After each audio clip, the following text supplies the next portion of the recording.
Are we ready for the jury? Okay. Oh, we back. Let's go. We back.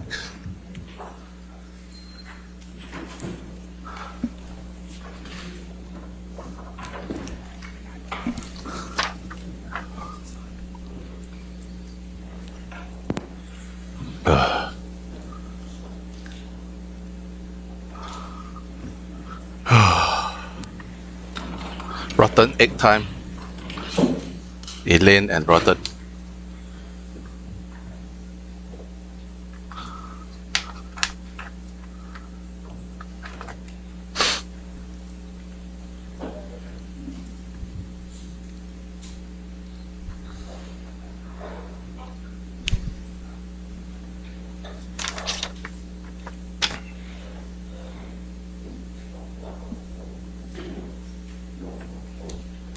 Until now, don't know how jury look like. All right. Thank you. You may be seated. All right. Closing arguments. Mr. Rottenborn? Thank you. Okay. Thank you.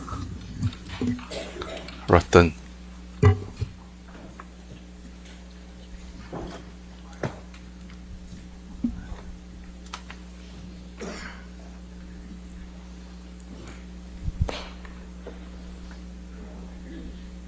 Good morning, everyone.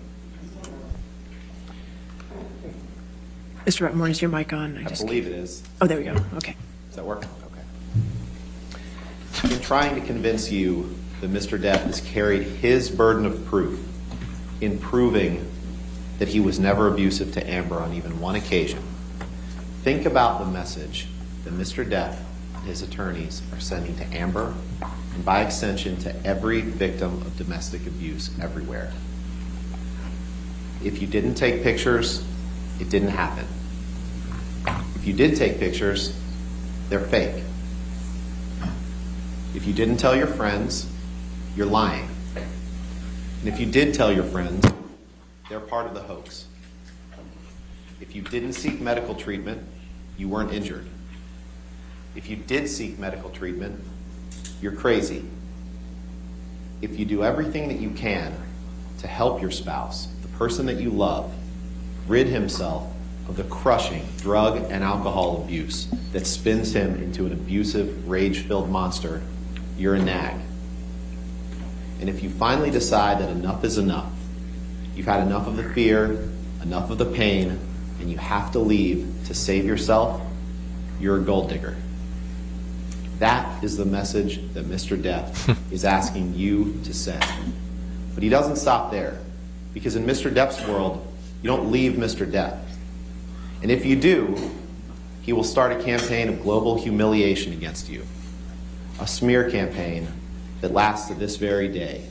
He will do everything he can to destroy your life, to destroy your career. That is what they're saying, ladies and gentlemen. And that's what they're trying to get you, the jury, to be an accomplice to. But it's not surprising, because Mr. Depp cannot and will not take responsibility for his own actions. It's always someone else's fault.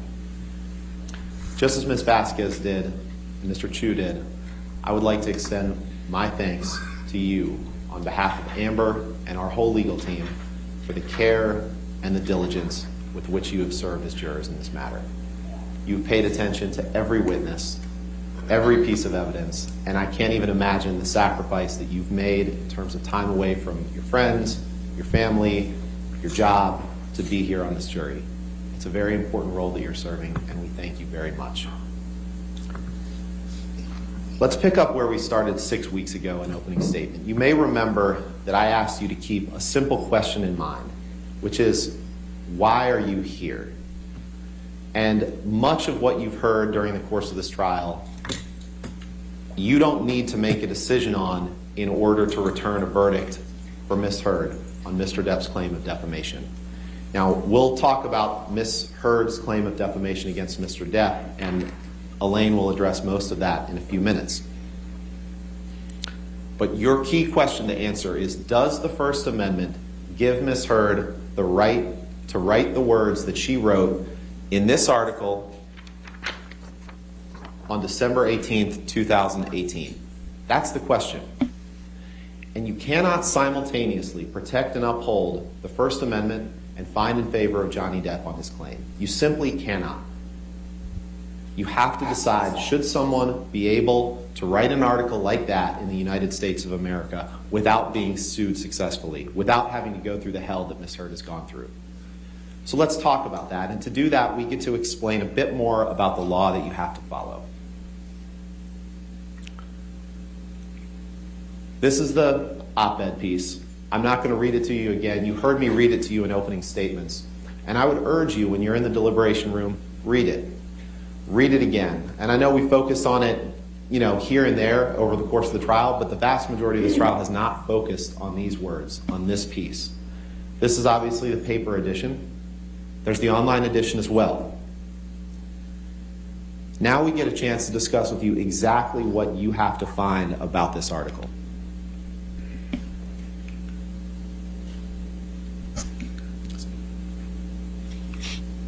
Let's try this again.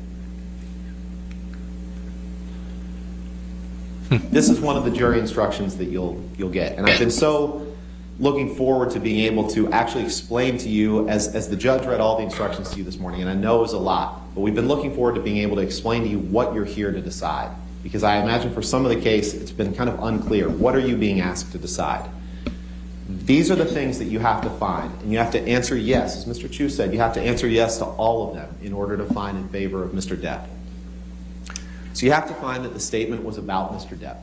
And you can decide that in the context of the article. And I'll get to the arguments that Mr. Depp raises on that in a minute. You also have to find that the statement is false. And we're going to look at the statements here. We're going to look at each of the three statements. And in order to win his claim, Mr. Depp has to prove every single element. And there's a concept in the jury instructions that you really didn't hear from Mr. Depp's side this morning, but you've all heard it, I'm sure, outside the courtroom, which is burden of proof. It is Mr. Depp's burden to prove each and every one of these elements. If he cannot, Ms. Heard wins. If he cannot prove each and every one of these elements under the burden of proof that's applicable, Ms. Heard wins. And there's two different burdens of proof that we'll get to. For all of them except number 7, the burden of proof is greater weight of the evidence. So you weigh the evidence and you decide, has Mr. Depp proven to you the first 6 elements? The 7th one, for actual malice, the clear and convincing evidence standard, we'll get to in a few minutes. But this is what he has to prove. And he cannot do that.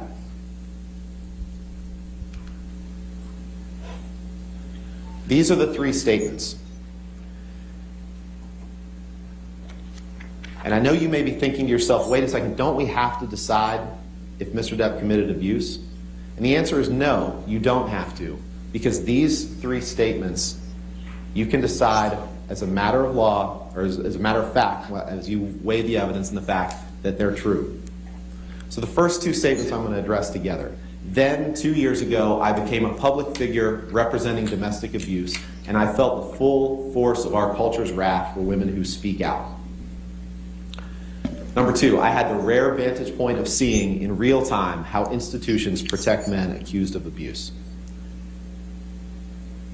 When you go back to the jury room to deliberate, you should feel free, like I said, to read the article and think of the article's purpose. The jury instructions also tell you to take these statements in the context of the article. Think about the purpose. The purpose of the article was to promote legislative measures designed to protect victims of domestic abuse, designed to protect people who did exactly what Ms. Heard did, to speak out.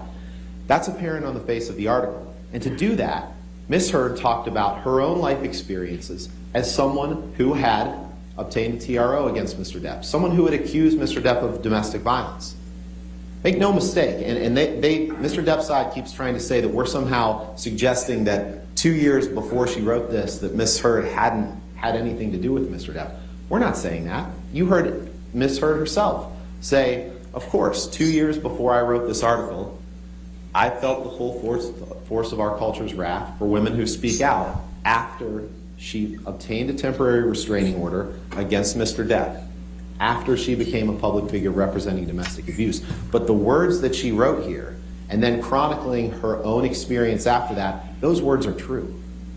Those words are true.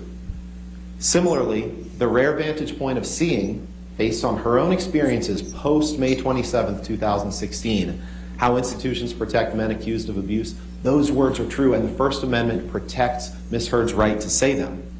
Now, the third statement is absolutely true as well, but we're going to take that separately because she didn't write it. Under the First Amendment, the statements have to be false in order for Mr. Depp to win. Now, plaintiff addresses, like I said, an argument that we're not making. And as I said, we're not running from the fact that when she discussed becoming a public figure representing domestic abuse, Amber was speaking of her experiences reporting domestic abuse against Johnny Depp. She admitted to that, but that doesn't make the article or the statements about Johnny Depp. Think about it. Think about every piece of evidence that you've heard over the last 6 weeks about his abuse, about their relationship. None of that is in the article. None of it.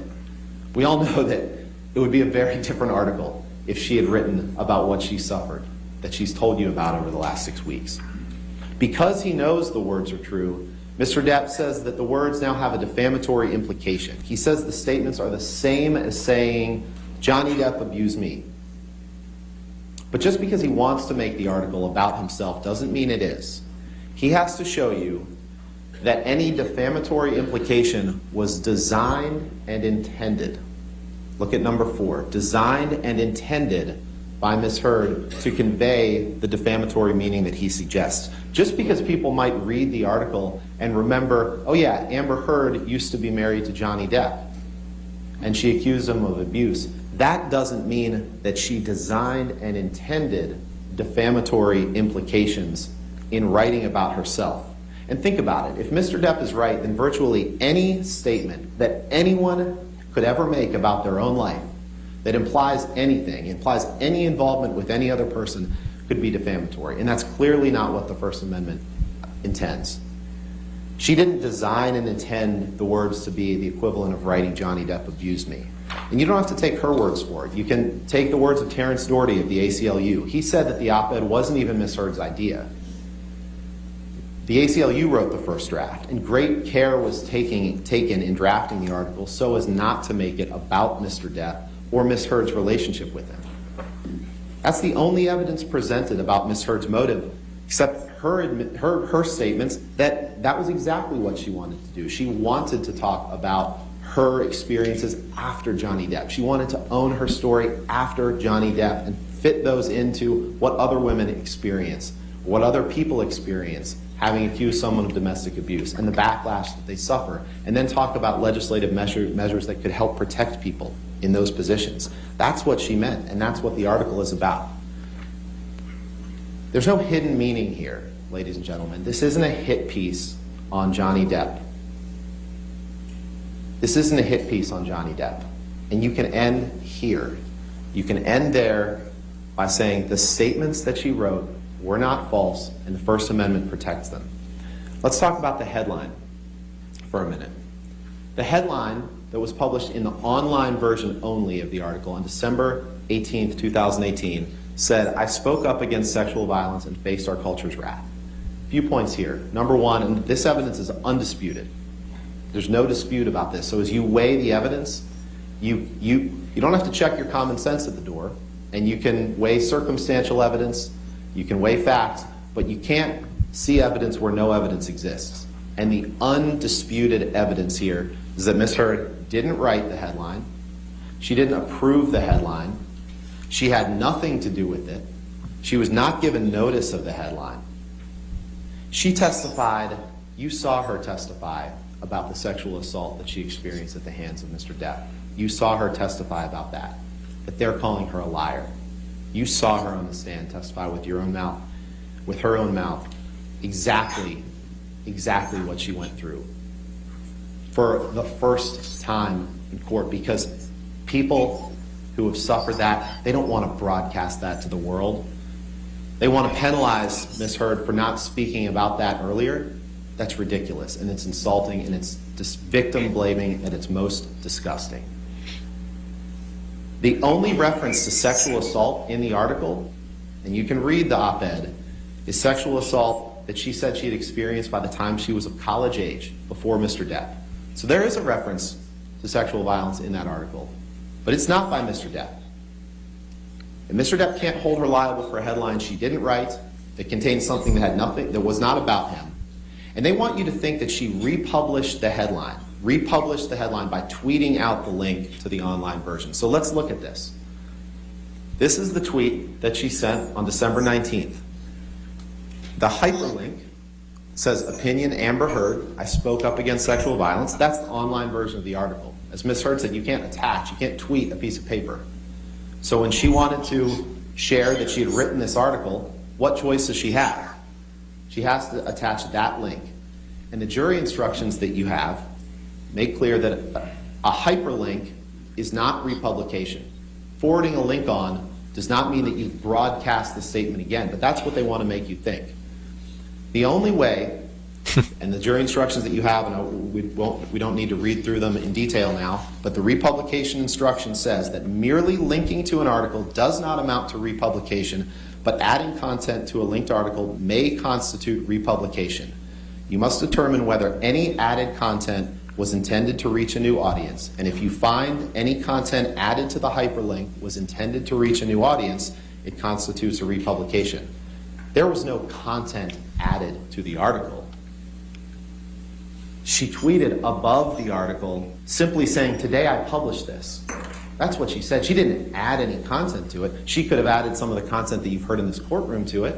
She could have said, not only did 2 years ago I become a public figure representing domestic abuse, but let me tell you about the domestic abuse that I suffered. That would be adding new content. This is not adding new content. But I guess it's no surprise, because this whole case is about blaming Amber Heard for things she didn't do. But that's what Mr. Depp does. It's what he's always done. Blame other people, refuse to take accountability. But the problem for him here is that he's running headlong into the United States Constitution, which says that you cannot hold Amber Heard liable for words she didn't write or publish. But here we are. Here we are. And you can decide this case without ever wading into any of the allegations, the facts, the evidence that you've heard about the heinous abuse that Ms. Heard suffered at the hands of Mr. Depp. You can decide that by determining that those statements are true and that they're protected by the First Amendment. But Mr. Depp brought this case, and he's suggesting that he was never abusive to Ms. Heard. So if that's where you want to make your decision, that's where the road ends for Mr. Depp. Ladies and gentlemen, let me be very clear. If Amber was abused by Mr. Depp even one time, then she wins. One time. And we're not just talking about physical abuse. We're talking about emotional abuse, psychological abuse, financial abuse, sexual abuse. That's what we're talking about. Let's look at the evidence. You heard Mr. Depp define abuse from his own mouth. He admitted all of that when he talked about his childhood. As they reference, his mother called him one eye because he had a lazy eye. And he said that that was worse than the beatings that he took. Worse than the beatings that he took. Being called one eye by his mother was worse than the beatings that he took. And after the evidence that you've seen, some of which you're going to see, I want you to think to yourself, is being called one eye worse than what he did to Ms. Heard? Absolutely not. You'll remember his expert, Shannon Curry, agreed with all that abuse can take many forms. And you'll remember that Don Hughes, Ms. Heard's expert, talked about the reports of intimate partner violence by Ms. Heard, characterized by physical violence, psychological aggression, sexual violence, coercive control, and surveillance behaviors. She tested Ms. Heard. She said that the tests show that there's a high degree of serious violence perpetrated by Mr. Depp toward Ms. Heard. She got that opinion and that impression by reviewing the medical records of Ms. Heard. She talked about the role of coercive control that Mr. Depp exercised over Ms. Heard. The effect of coercive control, she said, was drastic, and it was composed of things such as possessive jealousy, the imbalance of power, not only in physical stature and physical size, but in where they were in their life and their career, by intimidation. She said writing obscene messages to your partner can absolutely be intimidating behavior. She said that Mr. Depp, after reviewing the evidence, banging and throwing and hitting things in the household, that's psychological aggression. Punching a wall, throwing something, screaming, that is abuse. That's abuse, ladies and gentlemen.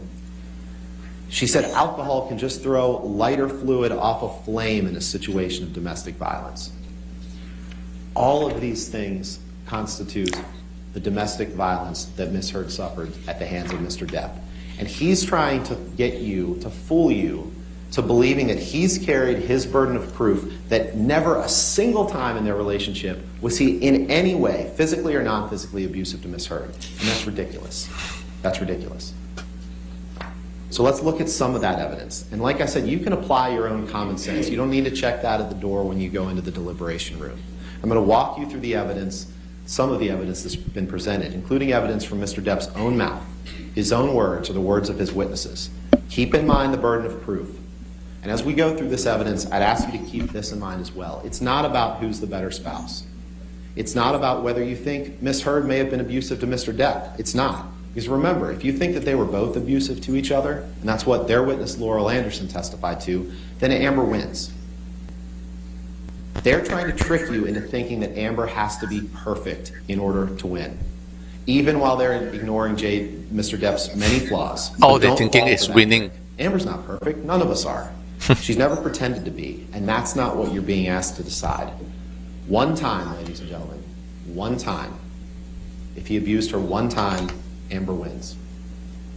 Actually, if he fails to prove that he never abused her one time, Amber wins. So let's take a look at some of the evidence. This was one of the first messages shown to Mr. Depp in his cross-examination. This is a message to Paul Bettany, his drug buddy, early on in their relationship, when he says, "Let's burn Amber. Let's drown her before we burn her. I will fuck her burnt corpse afterwards to make sure she is dead." Some of the most vile, disgusting language that you could ever imagine. That is what he said to her at the beginning of the relationship. So let's look at how the relationship was bookended. You remembered Mr. Depp the other day in response to some text that we'll see later saying, "I don't write like that."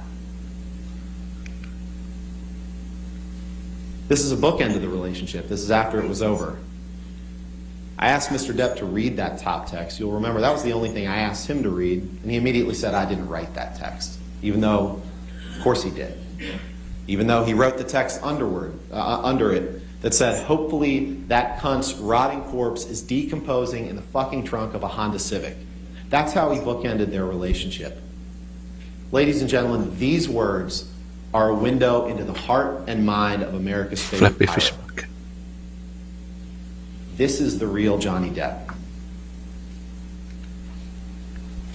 This is the real Johnny Depp after Ms. Heard decided that she couldn't take it anymore, decided that she needed to leave him. And I'm not going to reread this whole text to you. But this is where he says she's begging for global humiliation. And she's going to get it. He says, "I'll stop at nothing, and I can only hope that karma kicks in and takes the gift of breath from her." It's one of the only promises to Ms. Heard that Mr. Depp has ever kept. That's how he ended the relationship. But you saw how he started it. Now, Ms. Heard did testify on the stand that Mr. Depp abused her countless times. First it started, they were very happy. They started dating in 2011, and things were good. And she testified that even during periods of abuse, even during their relationship, when there was abuse occurring, that there were periods where they were very happy. It's the cycle of violence. It's the cycle of sobriety. There were periods when everything was good, when the monster was gone, and then the monster would return. You heard about how the first incidents of violence took place in 2012, when Ms. Heard asked Johnny about his tattoo that used to say "Winona Forever" and had been changed to say "Wino Forever." And she laughed. And she said, "And he slapped me across the face." She thought it was a joke, and then he did it 2 more times. And then he said, "I thought I put the monster away, and I've done it before." That's what he said to her during that first incidence of violence.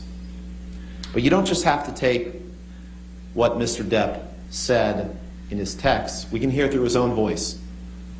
what he called Miss Heard.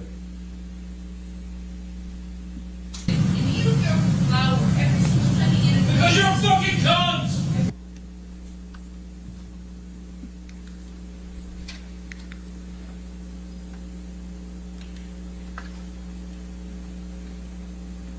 We talked about the monster. You heard Mr. Depp get on the stand and say that that was Miss Heard's term.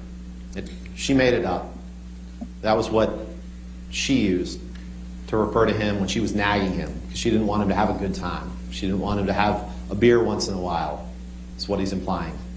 But no, this was a term created by Mr. Depp that she heard for the first time in 2012 after he slapped her 3 times across the face and said, "I thought I put the monster away." And after he sat up here on the stand under oath and told you that she made that term up, we look back at his texts, the writing at the time. The first text is after Australia in 2015, during a period of sobriety, a short-lived period of recovery for Mr. Depp, when he told Jerry Judge, his bodyguard, all I had to do was send the monster away and lock him up. Remember, he texted Elton John, or sent an email to Elton John in 2012, referring to himself as the monster. He tells Dr. Kipper, the doctor to whom he's paid millions and millions and millions of dollars, "Thank you, my darling Kipper." He says, "I've locked my monster child away in a cage deep within." He tells Stephen Duders, you know Mr. Duders, he liked to text Mr. Duders. He tells him, "She thinks my Peruvian period," which is a reference to cocaine, he admitted to that means him using cocaine, "has made me a monster and that I am ruining the relationship." Imagine that. Someone actually thinking that maybe the impact of alcohol and cocaine is ruining a relationship. How dare she? He says, "Need to discuss the news helicopters. The monster, I want to shoot a motherfucker, but don't worry, the monster is not involved." Mr. Depp knows that he can turn into a monster. He knows that. He knows that. He got up here on the stand and tried to deny that to you. Talk about lack of accountability. Let's see the monster. Let's see the monster in the flesh. What the fuck?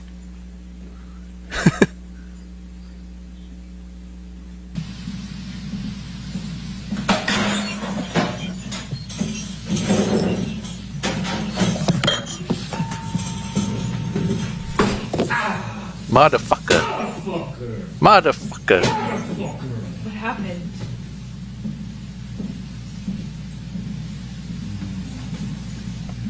Couch.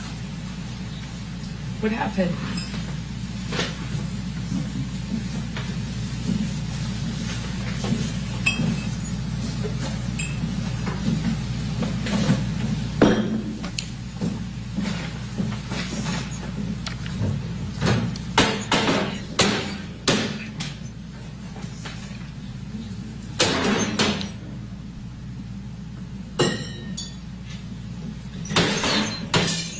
Nothing happened this morning, you know that?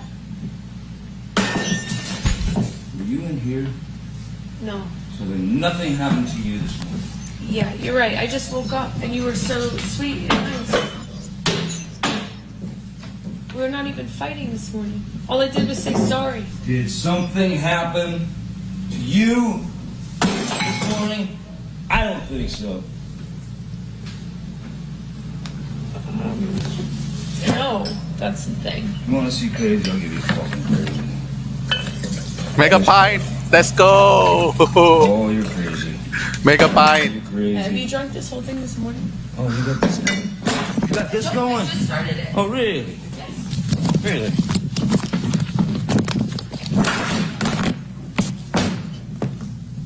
Make a pint incoming. No, I didn't. You were smashing shit.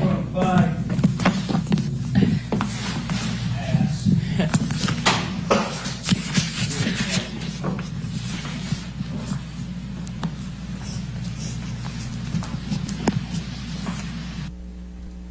Do you see Miss Heard laughing in that?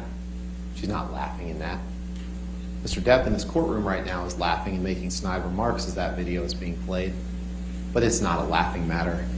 Who does that? Who does that? Imagine being in Amber's shoes on February 10th, 2016, videotaping him because when he's sober and sweet, you've never loved anything more. But when he mixes the drugs and he mixes drinks, he turns into this man. You've seen it before. You're praying it won't happen again, but deep down you know it will. You know that that man will come out. You know that monster will come out, and you want him to change. Imagine watching your husband, the person you love, behaving violently that way, like a wild animal. That is abuse. That's abuse. And you don't have to look at that incident in isolation to find that it's abuse. You can look at it in the context of their whole relationship. This isn't about breaking down a series of individual days that you've heard evidence about. This is about the cumulative effect of Mr. Depp and Ms. Heard's relationship and whether that constitutes abuse. That is abuse, ladies and gentlemen. That's domestic abuse. And their response is, she sold it to TMZ, which she didn't. There's no evidence of, and she was on a plane. The only evidence suggests she was on an international flight when Mr. Tremaine testified that they received it and it was validated within something like 15 minutes, which could only have happened by the person who sent it. Ms. Heard was in the air. She didn't send it to TMZ. She never leaked anything to TMZ, as you heard from her own mouth. Who would want that to become Fake public? crying again, bitch. Again, in order to find for Mr. Depp, you would have to find that for his defamation claim, every single thing that ever happened between them that could constitute abuse, Amber was the abuser. Every single time. You have to believe the unbelievable. You all are smarter than that. But Mr. Depp thought he could hide it. He thought he could hide the monster. That's why he lied in insurance forms that you have to fill out in order to be able to act. That's why he said he hadn't taken illegal substances, whether prescribed by a physician or not. That obviously wasn't true in the past 12 months. They keep talking about Mr. Depp's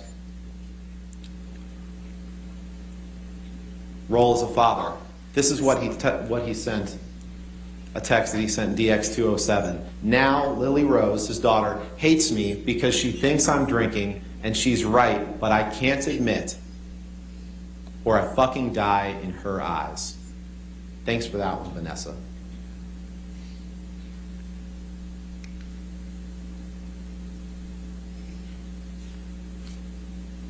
This is Mr. Depp passed out in a Tokyo hotel room during the press tour for The Lone Ranger in 2013, when Ms. Heard testified that Mr. Depp screamed at me, and all I could think were the kids are in an adjoining room. And Mr. Depp passed out with his head like this. I don't think he was sleeping on the floor because he had a bad back. They keep referring to these pictures as she took pictures of Mr. Depp while he was asleep. He's not asleep in that picture. He's passed out, drunk and high, and she's taking pictures because she wants him to realize what he's done and get help and seek help. I don't think that looks like the spice cabinet of anyone in this courtroom. That's Mr. Depp. This is Mr. Depp. This is Mr. Depp. This is Mr. Depp. And all you hear from Mr. Depp when these pictures are shown is snickering and defiance. Victim blaming. Blaming Ms. Heard for taking this picture of him, for trying to help. So let's talk about some of these instances of abuse. Oh, forgot one. In March 2013, talked about the Wino Forever tattoo. In March 2013, there were a couple instances. There was one where on March 8th, and we'll get to that in a second, where he was drinking brown liquor and doing a lot of cocaine. Or that might have been that was March 22nd. On March 8th, this is when Mr. Depp backhanded her. She felt like her lip went into her teeth and got a little blood on the wall. He grabbed her by the arm and held her on the floor, screaming at her. We'll come back to this in a minute. This is March 22nd. This is what Mr. Depp said isn't every hour happy hour.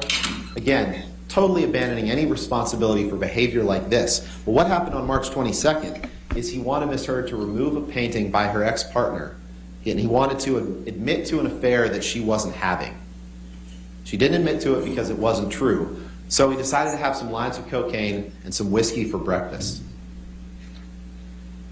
And then, on the way to filming the Keith Richards documentary, after a multi-hour argument, he grabbed their dog, their teacup Yorkie, and holds the dog, Boo, out of the window of a moving car, and he's howling like an animal, Ms. Heard said, while holding the dog out of the car.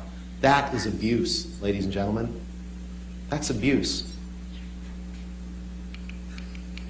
Let's go back to this, because Ms. Vasquez read a parade of witnesses that she believes support Johnny's defense in this case. But as you've seen over the course of this proceeding, these witnesses, as I previewed in the opening, almost all of them are witnesses on his payroll. They're all scared to say anything bad about him, and they've seen what happens to people who do. And none were there for the instances of domestic violence. Yours is what not they're saying on is, payroll. oh, if he didn't abuse Ms. Heard in front of his 4 bodyguards, then it must have never happened. That's essentially what they're asking you to believe. That's ridiculous. That's not the way domestic violence works. Take his sister, Christy. I know it seems like a year ago, but she was the first witness in this case. You'll remember her on the stand when I presented her with these texts that say, stop drinking, stop coke, and stop pills. You'll remember her squirming and saying, oh, I don't think I was asking him to stop drinking, stop coke, stop pills. She couldn't even answer that basic question because she wanted to lie for Mr. Depp and say that Ms. Heard was delusional. She couldn't even admit this to you. She's nothing but an enabler. The same with Sean Bett, his head of security, who's been sitting in this courtroom for the past 6 weeks. He's right there. Mr. Bett was the one who testified to you that when Mr. Depp has a few drinks of alcohol, he said, I wrote this down, he said it's like the rest of us drinking sparkling water. I don't think that kitchen video that we just saw was like you or I when we drink sparkling water. This is the same Sean Bett who said that on the evening of May 21st, 2016, which Elaine will talk about in a little bit, he said Mr. Depp may have bumped something off a table. You've seen the pictures. You'll see him again. Just like Travis McGivern said that Mr. Depp rearranged Miss Heard's closet. You've seen the pictures. You'll see him again. Just like Tara Roberts in the Bahamas, who tried to blame everything on Miss Heard and only under cross-examination admitted that Mr. Depp passed out face down in the sand underneath a hammock and his son Jack found him there. She took a video of their cabin in the Bahamas to try to suggest to you that this assault that Ms. Heard alleges couldn't have taken place. But conveniently, she didn't take the camera into the closet where Mr. Depp held Ms. Heard, hit her. We'll get to that incident. She didn't take the video camera into the bathroom where he sexually assaulted Ms. Heard. She didn't do that because she wanted to generate evidence only favorable to Mr. Depp. Think about Sean Bett and Starling Jenkins' conflicting stories about the birthday party on April 21st. Remember, Mr. Depp experienced horrific financial news the evening of that night, April 21st, 2016. He learned that he was essentially out of money and he needed to start selling things. Well, we all know what Mr. Depp does when he receives bad news like that. He left the meeting at 9:30 and didn't arrive at Miss Heard's birthday party until 11:15. Okay, fine, he was late. But we all know what he does when he has that hour and 45 minutes of free time and he's stressed out about something. Mr. Bett testified, remember he said, I took him to his home on Sweetser Avenue, his other home, to pick up a birthday present for Miss Heard. That's what he said. That's what he said. Mr. Jenkins, you may remember him, he testified by the video link on the stand, and I said, you don't know what he did in that intervening time period. And he said, oh yes, I do. I do. He said, Mr. Depp was visiting his sick mother. And I said, who told you that? And he said, Mr. Bett. The witnesses that Mr. Depp has paraded up here, who are here in person, they're here in person because they're on his payroll. Almost all of them. And they're telling you whatever they think they need to tell you to get you to take Mr. Depp's side. Just as we previewed they would do in the opening. But Mr. Depp would go through periods where he would apologize, where he would be grateful. I have no doubt that there were times when Mr. Depp wanted to get better. These are texts, PX 120A and 120B. I won't read them all to you. These are texts that Mr. Depp sent to Paige Heard, Amber's mom, after detox on the island in 2014. He says, there were more than a few times when I thought it would be more simple to take that route. Meaning go for a swim and swallow a big drink of ocean. And he said it was Amber and Amber alone that got me through this. There is no luckier man on this earth to have the strength that Amber gives me and the full support of each of you. So as you're weighing the evidence and you're weighing Mr. Depp's credibility, think to yourself, what do I believe? What he has a motive to say on the stand, or what he wrote contemporaneously with the events? Take his own words to Amber after the detox. Just to let you know that I'm fine, my angel. I miss you, of course, but this was the right thing to do to speed up the process. I love you more than life. But then there were these days. Then there were times like this. This is sent on March 9th. We had a slightly grim morning, is the way Mr. Depp describes it. You'll remember the text from a few days later, referred to as the disco bloodbath text, where Miss Heard says, is that about last Friday night by any chance? And Mr. Depp responds, how can you make me smile about such a hideous moment? He testified on the stand, I don't remember what happened that Friday night, but Miss Heard sure did. And this is one of the things that she had to show for it. Now, Ms. Vasquez showed this to you in opening statements and made it seem like, again, remember what I said at the beginning, if you take pictures, they're fake. If you didn't take pictures, it didn't happen. Here's one where she did take a picture, but Ms. Vasquez says, but she doesn't have injuries on her face. Look at the date that this picture was taken, ladies and gentlemen. March 23rd, 2013, 15 days after this incident. So even when there are pictures, they're trying to deceive you into thinking, oh, there should have been more. This is a 2-week-old bruise. And she texts it. Look who she texts that to. She texts it to her mom. They say she never told anyone. Text to mom, March 23rd, 2013. Let's go to Hicksville. You remember Hicksville, obviously. There's been a little bit of discussion about that in this case. This is where Mr. Depp got jealous that a woman named Kelly Sue was sitting close to Miss Heard and maybe had her arm around her at a campfire. And everyone was having a good time. There were some mushrooms involved. There was some drinking. And Mr. Depp got jealous of that. Now, he claims that Miss Heard is the abuser, that she's so much stronger than he is. But then he testified that the evidence shows that in Amber's Hicksville, he was the one who said he was just trying to Elaine protect yawned. Amber. Well, who It says, also- why would she need protection if she's the abuser? And he went and he took Kelly Sue's hand, forcibly removed it from Miss Heard, embarrassing Miss Heard, ruining the mood of the whole night. So they went and they got into an argument in the trailer, in which not only did he trash the trailer, but he took her into the bathroom. He slammed her up against the side wall of the bedroom by her neck, holds her there, that was the next one. In Hicksville, he took her into the bathroom of the trailer and did what he called a cavity search, where he inserted his fingers inside of her and sexually assaulted her, then trashed the trailer. And you heard this Morgan Knight person who testified a few days ago who said it was $62 of damage. You also heard evidence that the way he got involved in this trial was by reaching out to one of the main Johnny Depp fan influencers on social media. And you saw that text. That's how he injected himself into this trial. There was way more than $62 of damage. You heard testimony from Rocky Pennington, Whitney Heard, Whitney Enriquez, and Amber about him trashing the trailer. And is that really a surprise? The man's admitted that he smashes things when he gets angry. The man's admitted that he's smashed hotel rooms. You saw the quote that he admitted to the other day, that when he wants to hit something, he's going to hit it, and he doesn't care about the repercussions.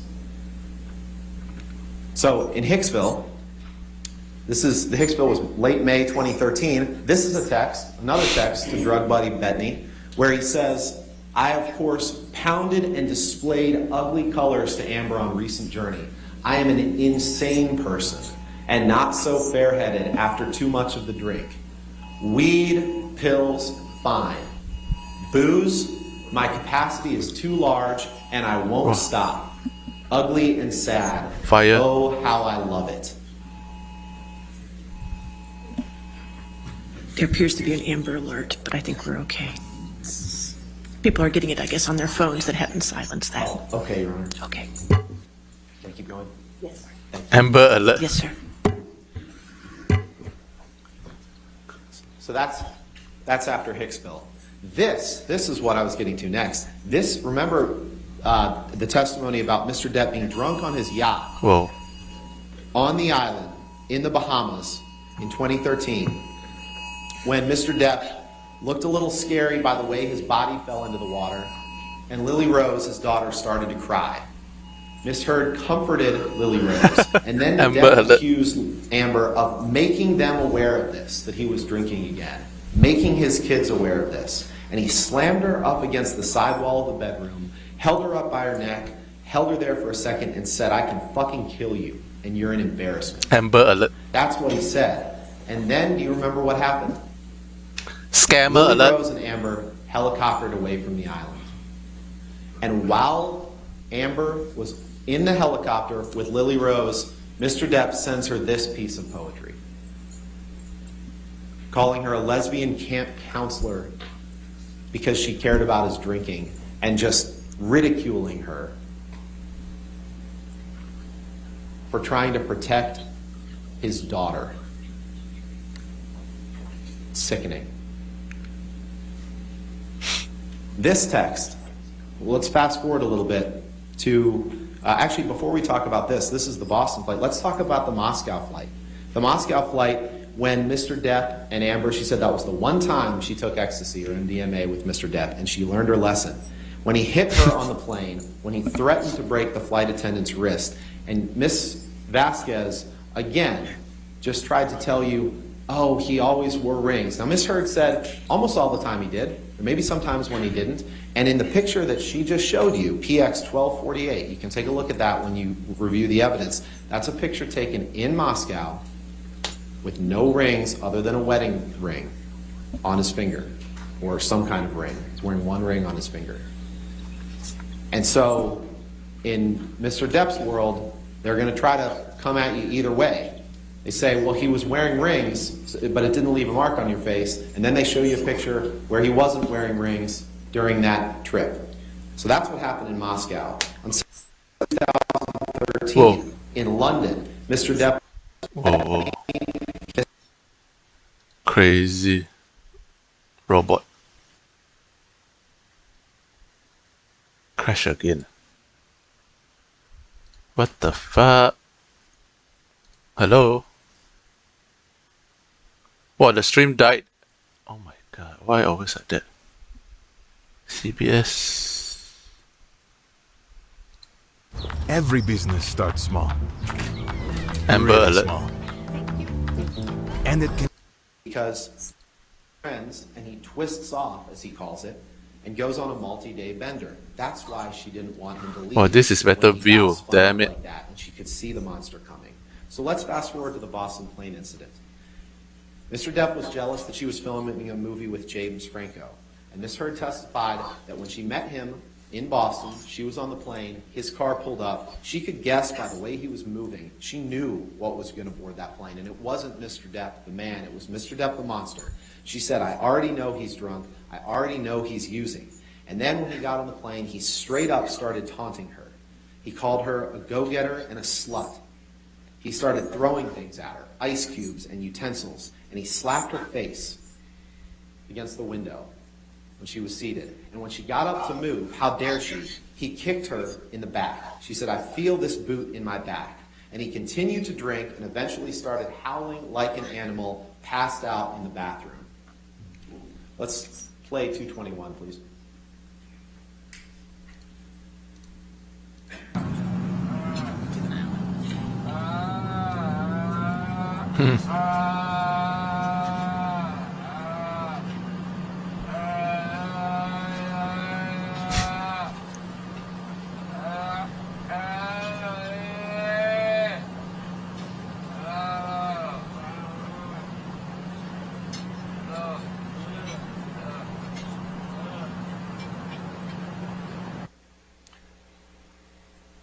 That's Mr. Depp on the plane, but he expects you to believe him that he didn't have anything to drink on that plane except for maybe one thing of champagne. That's what he expects you to believe. He's talked about blackouts. These blackouts where he doesn't remember what happened. He blamed them only on opiates, but we know they happen throughout. But he doesn't remember what's happened. As you're weighing the evidence, as you're assessing whether Mr. Depp has borne his burden of proof, think to yourself, do you believe Amber's account of what happened on the plane, or do you believe that person's account that you just heard? But actually, you can look at his account from a few days later, May 30th, in which he told, again, Paul Bettany, he said, drank all night before I picked Amber up to fly to LA. No food for days, powders, half a bottle of whiskey, 1,000 Red Bulls and vodkas, pills, 2 bottles of champagne, and what do you get? An angry aggro engine in a fucking blackout, screaming obscenities and insulting any fuck who got near. I'm done. I'm admittedly too fucked in the head to spray my rage at the one I love. For little reason as well, I'm too old to be that guy, but pills are fine. And he expects you to believe that he's carried his burden of proof in showing that no abuse happened on that plane. You don't have to look at just that. You can look at this text of Patti Smith when he says, when I was in NYC, they were brief visits, and I fucked and charged by horrific fights with Amber. I fucked up and drank and got shitty, was so disappointed in myself. You can look at his text to Miss Heard the next day, where he says, once again, I find myself in a place of shame and regret. Of course, I am sorry. I really don't know why or what happened. Well, no wonder. You heard the voice on the plane. Of course he doesn't know what happened. But I will never do it again. My illness somehow crept up and grabbed me. I must get better. I love you and feel so bad for letting you down. And what his response has been throughout this trial to things like that is blaming Amber, saying he's just placating her. Is that carrying his burden of proof and showing that abuse hasn't happened even a single time? This is in the lead up to Australia. But before we get there, we can talk about January 25th in Tokyo at the premiere of Mordecai, where he did slam her up against the hallway wall, wailed on her, and he did get on her back in the closet. And what do they say? Look at her backless dress. She doesn't have any bruises. She testified herself that she was checking out pictures because she was concerned that there were. So now their theory is if there's no marks, it didn't happen. We all know that's not the case. February 2015, this is when they got married. The day they got married, you heard the testimony from Io Tillett Wright that where Mr. Depp told him, I can now punch her anytime I want and no one can do anything about it. He'll say it's a joke he made on his wedding day. Then we fast forward to Australia, where Miss Heard is flying from London, where she's filming The Danish Girl, to see her new husband for the first time since their wedding. And these are excerpts from DX 353, all but the bottom right one are in the days leading up to this, where he's on a drug-fueled bender. He's hanging out with Marilyn Manson. He's getting drugs from his assistants who are enablers. Again, there's a reason you didn't hear them testify in this trial. They're getting him drugs for days and days. And then the one on the bottom right, you'll remember you've seen a couple times. This is after he chopped his finger off, when he says, need more cocaine and ecstasy. So, and no one, Miss Heard was in touch with his assistants, but no one told her the hornet's nest that she was walking into. And we all know what happened in Australia. We all know that Mr. Depp, she gets there, he pulls out a bag of MDMA, and he took a handful. She didn't say he took 10 at a time. She did say he took 8 to 10 over the course of that period. The second day, Mr. Depp, who claims that Miss Heard refused to do a post-snuff, calls Amber's domestic relations attorney, Michelle Mulrooney, you heard from her, when he was drunk, and he fired her. And he told Amber for about the 25th time, she said, the only way out of this is death. I don't want a post-snuff. And then she said she remembered him slamming up against the wall. And I won't go through, you remember her testimony from Australia. You remember her saying that he had her by the neck, squeezing her neck. You remember her saying that he threw her on the games table like a ping pong table. You remember seeing the pictures of that broken table. You remember her saying that at some point he had a broken bottle up against her face, and he told her that he'd carve up her face, that he was throwing bottles at her. He's throwing bottles one after another, and I could feel glass breaking behind me, and you've seen the evidence of that. And he was just over and over again smashing the phone into the wall, screaming at me as she watched it break into pieces. Now, she doesn't know how he lost his finger. She said that she saw him smash a phone to pieces, and you heard him get impeached the other day with his testimony from the UK, which was different from what he testified here, where he said he did smash a phone. And then they tried to put that picture in front of you with a desk phone and suggest that that was it. It's deception. They're trying to deceive you. And then you heard Ms. Heard testify that the next morning she found meat that he had left all over the house. But not before what happened before she went to bed that night. Where Ms. Heard testified, and I remember trying to get up, and I was slipping on the glass. I was wanting to move. I felt this pressure in my pubic bone. I remember just not wanting to move because I didn't know if it was broken. I didn't know if the bottle that he had inside me was broken. Are you done? This is the next morning. This is what he wrote with the bloody stump of his finger. And there's been testimony about what happened to cut the finger off, but frankly, it's irrelevant to your deliberations here. Amber could have chopped it off with an axe, and it has nothing to do with whether or not Mr. Depp abused her. But we all know she didn't. We all know that his fingers weren't curled, and someone was standing with a half-gallon vodka bottle from about where that canopy is, and threw it, and it somehow managed to damage just the bottom of the finger and leave the nail fully intact. We all know that didn't happen. Mr. Depp knows it didn't happen. We'll see some evidence of that. But here, he writes about her ambitions, starring Billy Bob and Easy Amber, who talked about controlling, jealousy, talked about him not wanting her to act. Dawn Hughes testified how that is a form of intimate partner abuse. Here he's writing on the mirror again, and they try to blame her and say that she wrote "Call Carly Simon." She didn't write that. Who was the lunatic in the house? Who was writing everywhere? There's no evidence she wrote that. She testified she doesn't even know who Carly Simon was until she was told. This is some of the evidence. Mr. Depp told you a couple different stories the other day about the evidence on the right. He claimed that that was the handle of vodka between those two beer cans there. But then under cross-examination, he admitted it's not, that there's not enough glass on the floor, that there's no handle of vodka on the floor. But what there is in the picture on the right is evidence of when he was throwing bottles Fake crying past his again. head and breaking that plate glass window. More writing. More abuse on the right. Imagine One, having a painting is it area where you're drawing two canvases, and you and your husband get in a fight, and while you are asleep that night, he takes the bloody stump of his finger and dips it in paint and destroys your paintings. Ladies and gentlemen, that's abuse. Good luck and be careful at the top. And this is a good chance to talk about Mr. Depp's controlling and jealous rage and his desire to control Amber's career. He didn't want her to act. As early as 2013, he tells his sister, "I don't need actress bullshit and her fucking ambition." He tells her in this recording,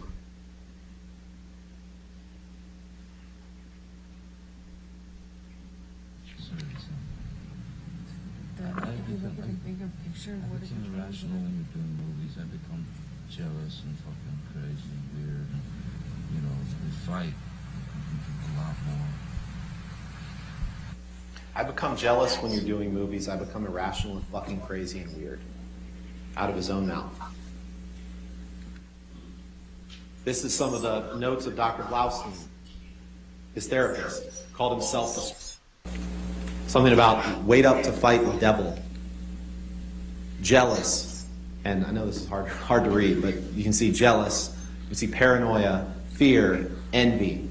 He wanted to control her. He wanted to own her. He didn't want her to have any career. And then he says things like, "I have other uses for your throat, which do not include injury." No one who hasn't previously grabbed someone by the throat would write, "which do not include injury." But we all know how Mr. Depp thinks along these lines, because you saw these two texts the other day that he sat on the stand and denied writing. And I'm not going to read them to you Fake again, crying incoming. because they're the most vulgar, vile writing you can imagine. He said, "That's not my style. I wouldn't write like that." Of course he would, and he did. These are texts that he produced, that he gave to Amber and our team in this litigation, from him to his personal assistant, Stephen Deuters. This is the way he thinks about women. This, not what you heard on the stand, that. It's disgusting. He admitted that he cut his finger off. This is evidence of him admitting to it to people other than Amber. I cut the top of my middle finger off. Says that to Dr. Kipper. Says it again to Dr. Kipper. The bottom one he says to Nurse Velati. I just chopped my finger off. But he does say it to Amber too. Remember, we played this one 4 times, and Mr. Depp denied that he was actually saying the day that I chopped my finger off. Let's hear it one more time. I don't know. I'm talking about Australia, the day that Now we're talking about Australia. Okay.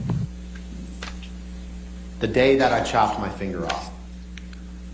So let's fast forward to March 23rd, 2015. After just a few weeks in Australia, Mr. Depp has a finger injury, no doubt about that. He comes home. He gets what they call a soft cast on it, which you heard his treating physician and our experts say doesn't have sides on it, but it's a hard plaster cast over the top of his finger that can be wielded like a club. And they got in an argument when Miss Heard discovered that he was having an affair with a woman named Rochelle that had been going on before the wedding, after the wedding, and she confronted him about that. No surprise there, they got in a huge argument. At some point in the argument, he bolted up the stairs. Now, Travis McGivern claims that she threw a Red Bull can at him. She and Whitney Henriquez say that absolutely didn't happen. But even if you believe Mr. McGivern, at some point, Mr. Depp went up the stairs. He went to the fight. This is the man that claims he always wants to run, and this time he had his bodyguard with him. So he could have just walked out the door, but he runs up the stairs, and Miss Henriquez is standing on the precipice of the stairs, and Amber admitted that when she thought he was about to push her down the stairs, as he's grabbing at her and Amber with his free hand and trying to club them with the casted hand, that she said, I punched him square in the face. I punched him square in the face. And they showed you a picture of the shiner that she had, that Mr. Depp had. Miss Heard doesn't deny that. They're trying to say she's the abuser for defending herself and her sister from this animal who's running at them. This person that they claim couldn't possibly have done this because he had a hurt finger. Yet he could have done this. This is what Mr. McGivern said was rearranging her closet. I don't know what you all do when you rearrange your closets, but I hope it doesn't look like this. This is throwing a clothing rack down the stairs. This is knocking this over. This is what he did to rearrange her closet with his hurt finger that he couldn't possibly have hit Miss Heard with, they claim. That in and of itself, that destruction of property, even if he hadn't hit her that night, that's abuse. Imagine being married to someone and walking on eggshells so thick that you don't know if you set them off if that's what's going to happen. That's abuse. And it's disgusting.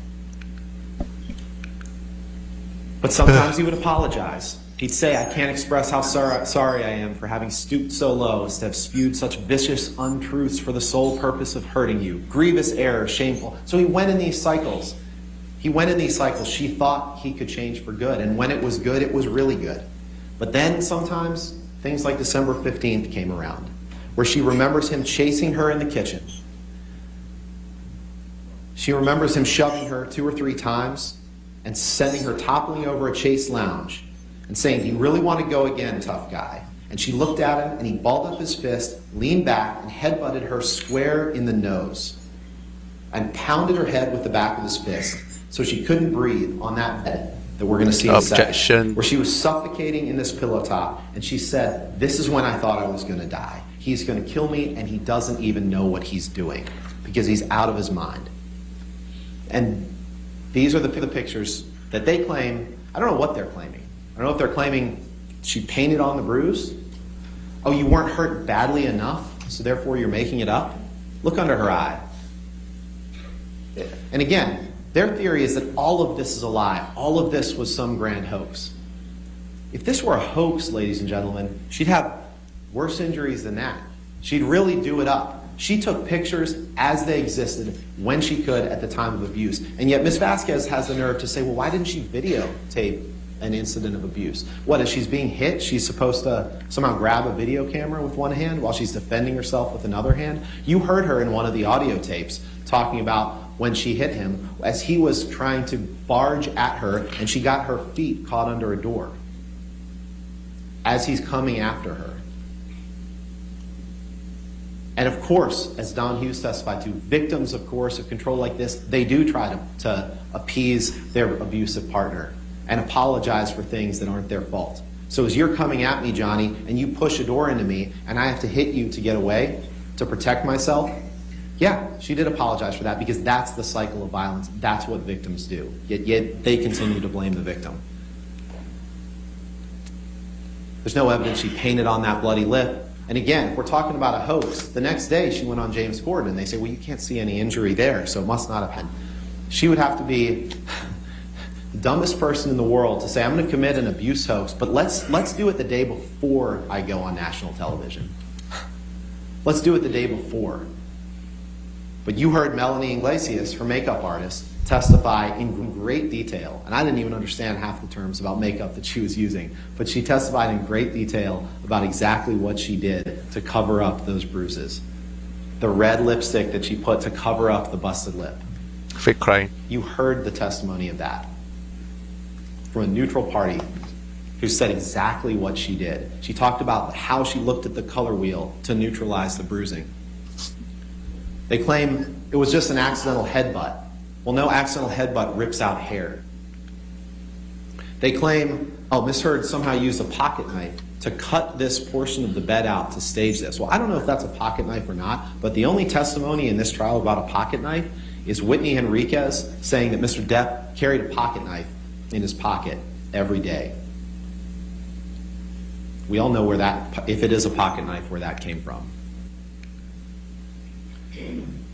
I think one of the most telling things about this incident is the text he sent to David Heard, Amber's dad, 2 weeks later, where he says, I meant to send this to you a week or so ago. I'm sending it to you now. And he says, I forget if it's a text or an email, but you can look at the X580. He says, yes, I fucked up and went too far in our fight. Because as a result of that fight and the bruises that all of her family saw, the family refused to go to the Bahamas with them for Christmas.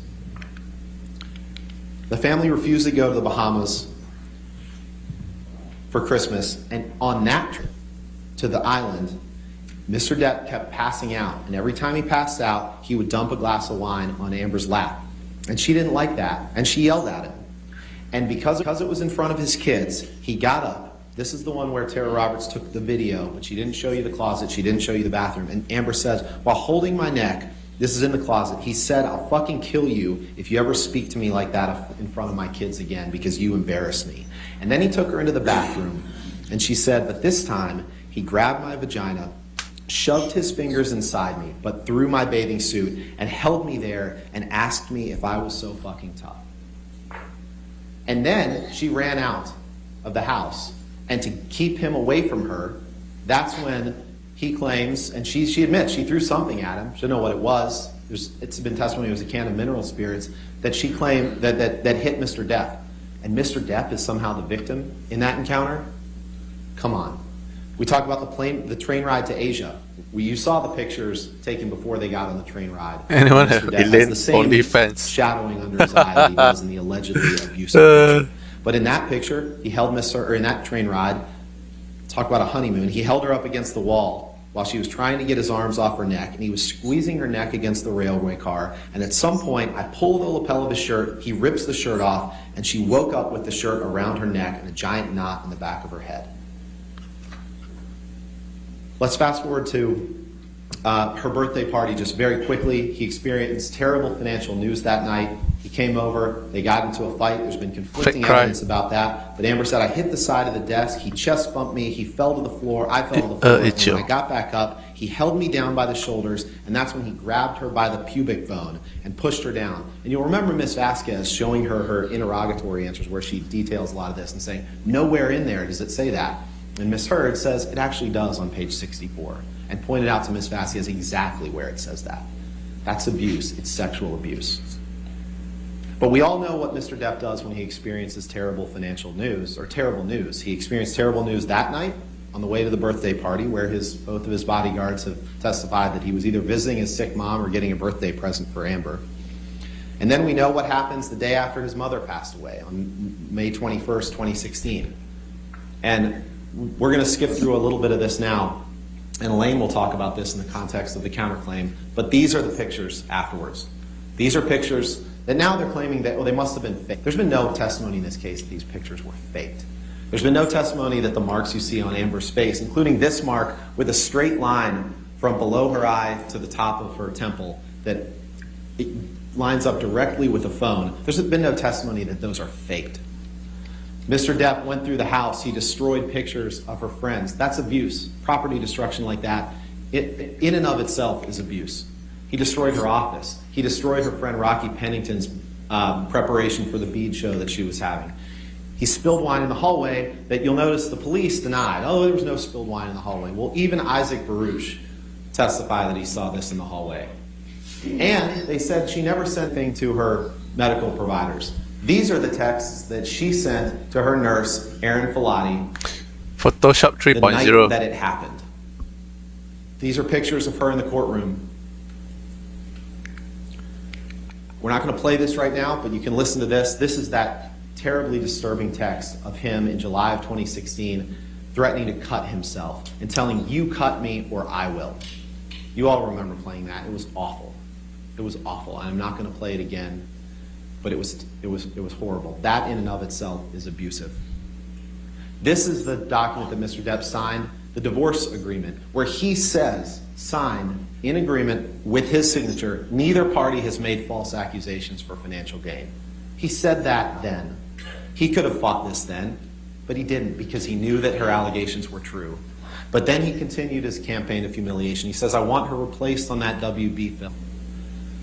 Ladies and gentlemen, the facts are absolutely overwhelming of abuse. One time, that's all you have to remember. Mr. Depp simply cannot prove to you that he never once abused Amber. And if you don't know, you have to return a verdict for Ms. Heard. A ruling against Amber here sends a message that no matter what you do as an abuse victim, you always have to do more. No matter what you document, you always have to document more. No matter whom you tell, you always have to tell more people. No matter how honest you are about your own imperfections and your own shortcomings in a relationship, you need to be perfect in order for people to believe you. Don't send that message. That's what he wants you to send.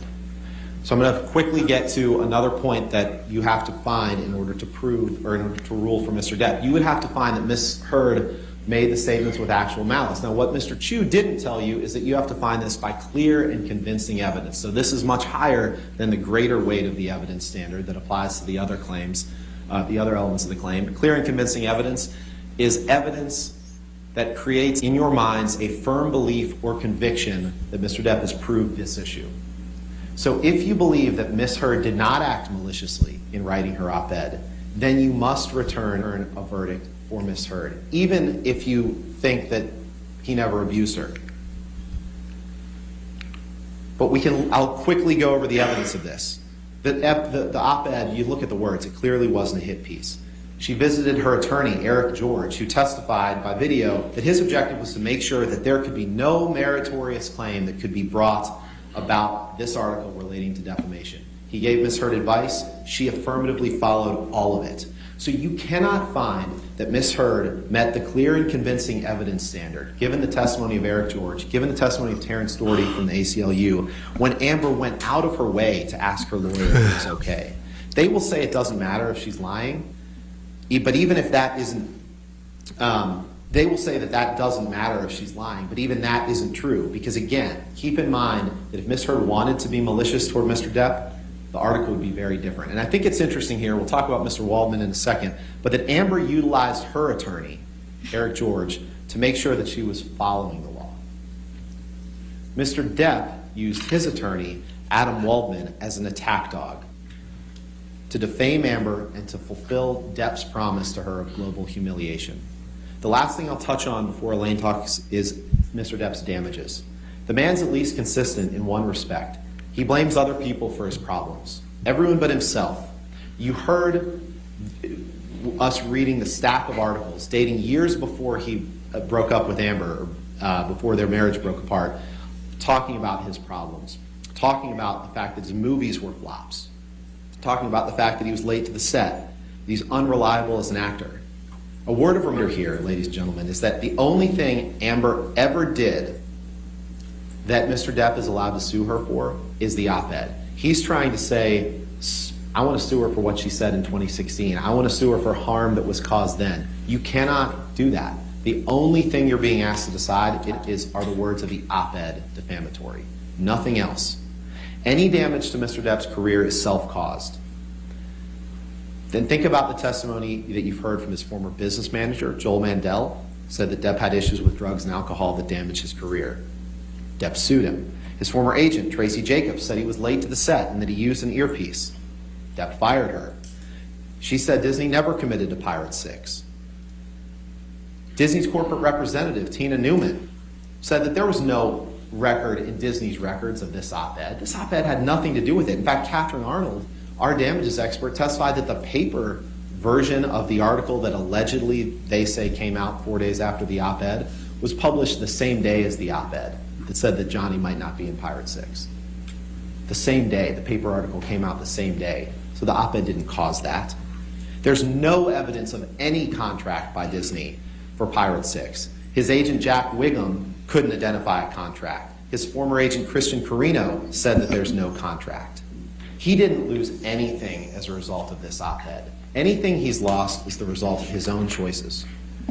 You also heard him lie to you. You heard him tell you that this was his first chance to tell his story. But let's break it down, because that's not true.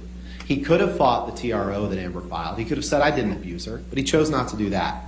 He could have fought her in the divorce case, but he chose not to do that. Instead, he signed the statement saying that no one had falsified any statements. He only filed this suit after he met Adam Waldman, the same Adam Waldman who convinced him to file suit against his former business manager, to file suit against his law firm, and fire them, and blame them for things. But by the time that Amber wrote the op-ed, Mr. Depp already had had another opportunity to tell his story. He filed a case in the UK against the Sun for calling him a wife beater. And in that case, he had many of the same witnesses. He was on the stand for parts of 5 days, and he got to tell the fact finder in the UK whatever he wanted. Now, it's not the same testimony he told here, because you heard me impeach him about 13 times with his testimony from the UK. But he's had his chances. Ladies and gentlemen, it is time to tell Mr. Depp that this was his last chance. Tell him to move on with his life. Tell him to let Amber move on with hers. Stand up for the freedom of speech. Stand up for the First Amendment. This trial is about so much more than Johnny Depp versus Amber Heard. It's about the freedom of speech. Stand up for it, protect it, and reject Mr. Depp's claims against Amber. And now you'll hear from Ms. Beretta Haupt about the counterclaim. Thank you.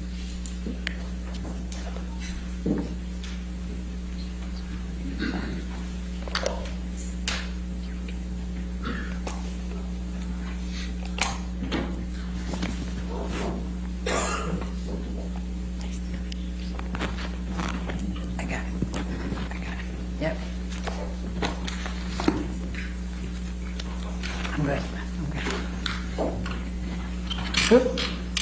I get to say good afternoon.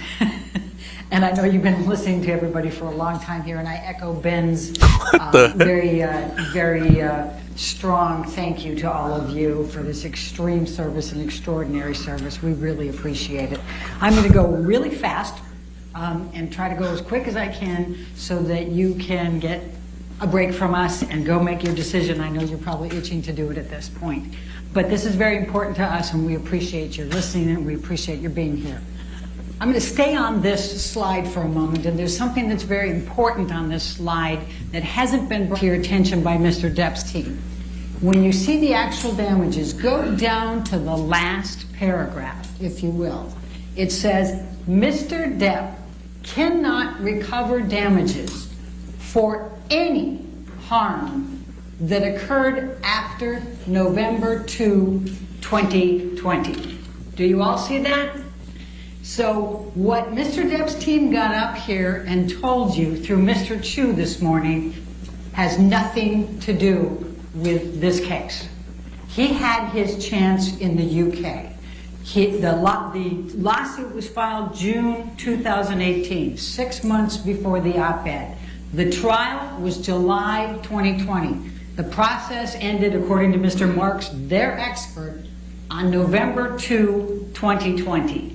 And his damages stopped then. He can't get reputational damages. He can't get his legacy back for his children. He can't get anything after that day from you. You can't restore his reputation. You can't give him anything. They didn't tell you that, but the court told you that. And that's a very, very important thing here. He told his story. He had his opportunities. He had his full opportunities to do all of that. And he came in here and lied to you and said he's here to get his reputation back. It's just one of many lies in this case, but it's a really big one, because here we are, 6 weeks of your time, precious time, 6 weeks of this court's time, for what? For nothing. Only to go after Amber. That's psychological abuse. He's going after Amber for nothing, because he wants to put her through this again, the third time. So we're fighting back, and that's the counterclaim. She finally has said enough, enough. And we're asking you to finally hold this man responsible. He has never accepted responsibility for anything in his life. You've heard it this whole time. He hasn't admitted to anything. He's blamed everybody in the world, his agent, his manager, his lawyer, Amber, his friends, everybody. But he's never accepted responsibility for a thing he's done in his life. But we're asking you to accept, to make him accept responsibility, to hold him legally responsible for his actions, and to fully and fairly compensate Amber for what he has done by creating this concept of a hoax for the defamation that he has committed, that you have heard so much about, that just took wildfire and went off into negative media and has made Amber's life pure hell up to this day. We're asking you to do that, to compensate her, to be fair and hold him responsible so he stops. We don't want another lawsuit. We don't want anything else. We want to leave Amber alone and let her get on with her life and raise her child. So let's talk about the counterclaim for a moment. These are Adam Waldman's statements. You've heard Mr. Depp say, well, why aren't you suing Mr. Waldman? Isn't that typical of Mr. Depp? He doesn't take responsibility for anything, so now he's going to blame his lawyer. But the evidence is very clear on all three statements, and we'll show them to you in a minute, that he says Adam Waldman, Mr. Depp's attorney, says these things. Now, Mr. Depp says, oh, I didn't even know about those until the counterclaim. Well, we know that's not true, because Mr. Waldman's testimony was 2 months before those statements were made. In February of 2020, Mr. Depp accompanied Mr. Waldman to the Daily Mail, the same place that all three of these statements were published, and he gave him 2 spliced audio tapes to try to make it look like Amber was the person who was committing the abuse. He went with him. He knew that Mr. Waldman was doing this. He knew that Mr. Waldman was launching a campaign against Amber to try to discredit her. And the timing of this, we're talking, the statements now are April and June of 2020. The trial is July of 2020. So they're launching an attack to try to discredit Amber before the trial in the UK. That's what happened here.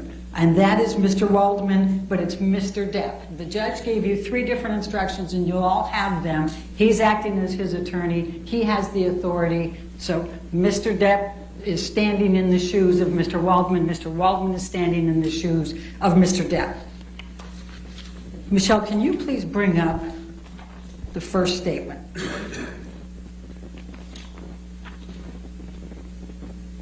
What's this sound?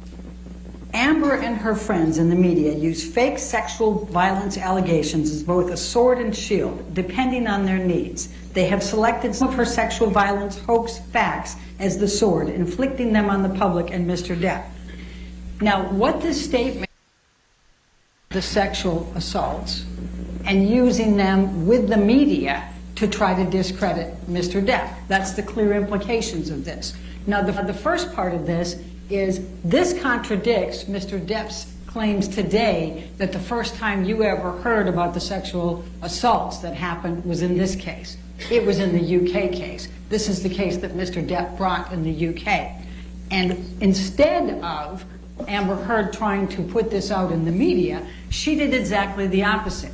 Now, this article's not in your evidence, but at least some of you will remember it being shown at one point with the title that said that Amber was successful in being able to treat her allegations of the sexual violence confidential in that proceeding. And it was treated confidential. She did exactly the opposite. She didn't want to tell people this. And you know that. You watched her on the stand. It was heart-rending for her to have to do this with the cameras, no less. But what else is false about this statement? It's that there was no false statements of sexual violence. Ben went through all four of them, and I will not repeat them all. You heard the testimony, and interestingly enough, you didn't hear any stories that differed from that with Mr. Depp. He didn't get on the stand and say, you know, no, this didn't happen, to at least a couple of them. And he can't in Australia. He can't remember anything, likely. But if you just look at the pictures of the destruction in that house, I mean, imagine painting those canvases and how long that took and how much hatred and rage you have to have for somebody to do something like that. Writing on the walls, tearing up her nightgown and wrapping pieces of raw steak and putting it all over the house. Remember that she also testified that he took her clothes and swiped them through all the paint before she left. You know these things happened. With respect to the malice on this one, you know he knows that he did these things. You know that he knows he was out of it for 3 days. And that's all that we need to prove for malice. But there's a couple of more facts here. But you can find whatever Mr. Waldman's done, and you can find whatever Mr. Depp has done. And both of those are the same for purposes of evaluating the verdict form. They stand in each other's shoes. When you have an agent, and that's what the jury instructions say, you can go with both. What did Mr. Waldman do? There was an article about the sexual violence that he had put from the April one that went into the trial. Amber's testimony, she was sitting near him in the trial. Adam Waldman threw that newspaper down in front of her defiantly. That's actual malice. And she was quite upset, and you heard her testimony on the stand about that. He was just inflicting it on her.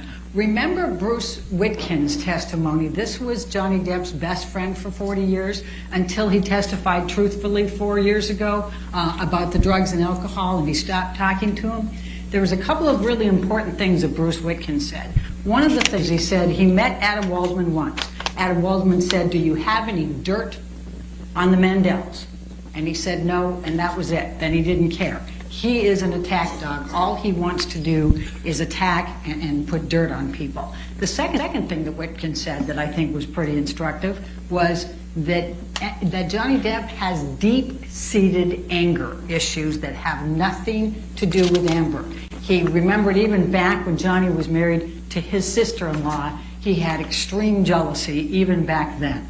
And I think that's pretty significant. Remember, Mr. Witkin also was called in a few times to intercede in some of these fights between Johnny and Amber when he would become so angry.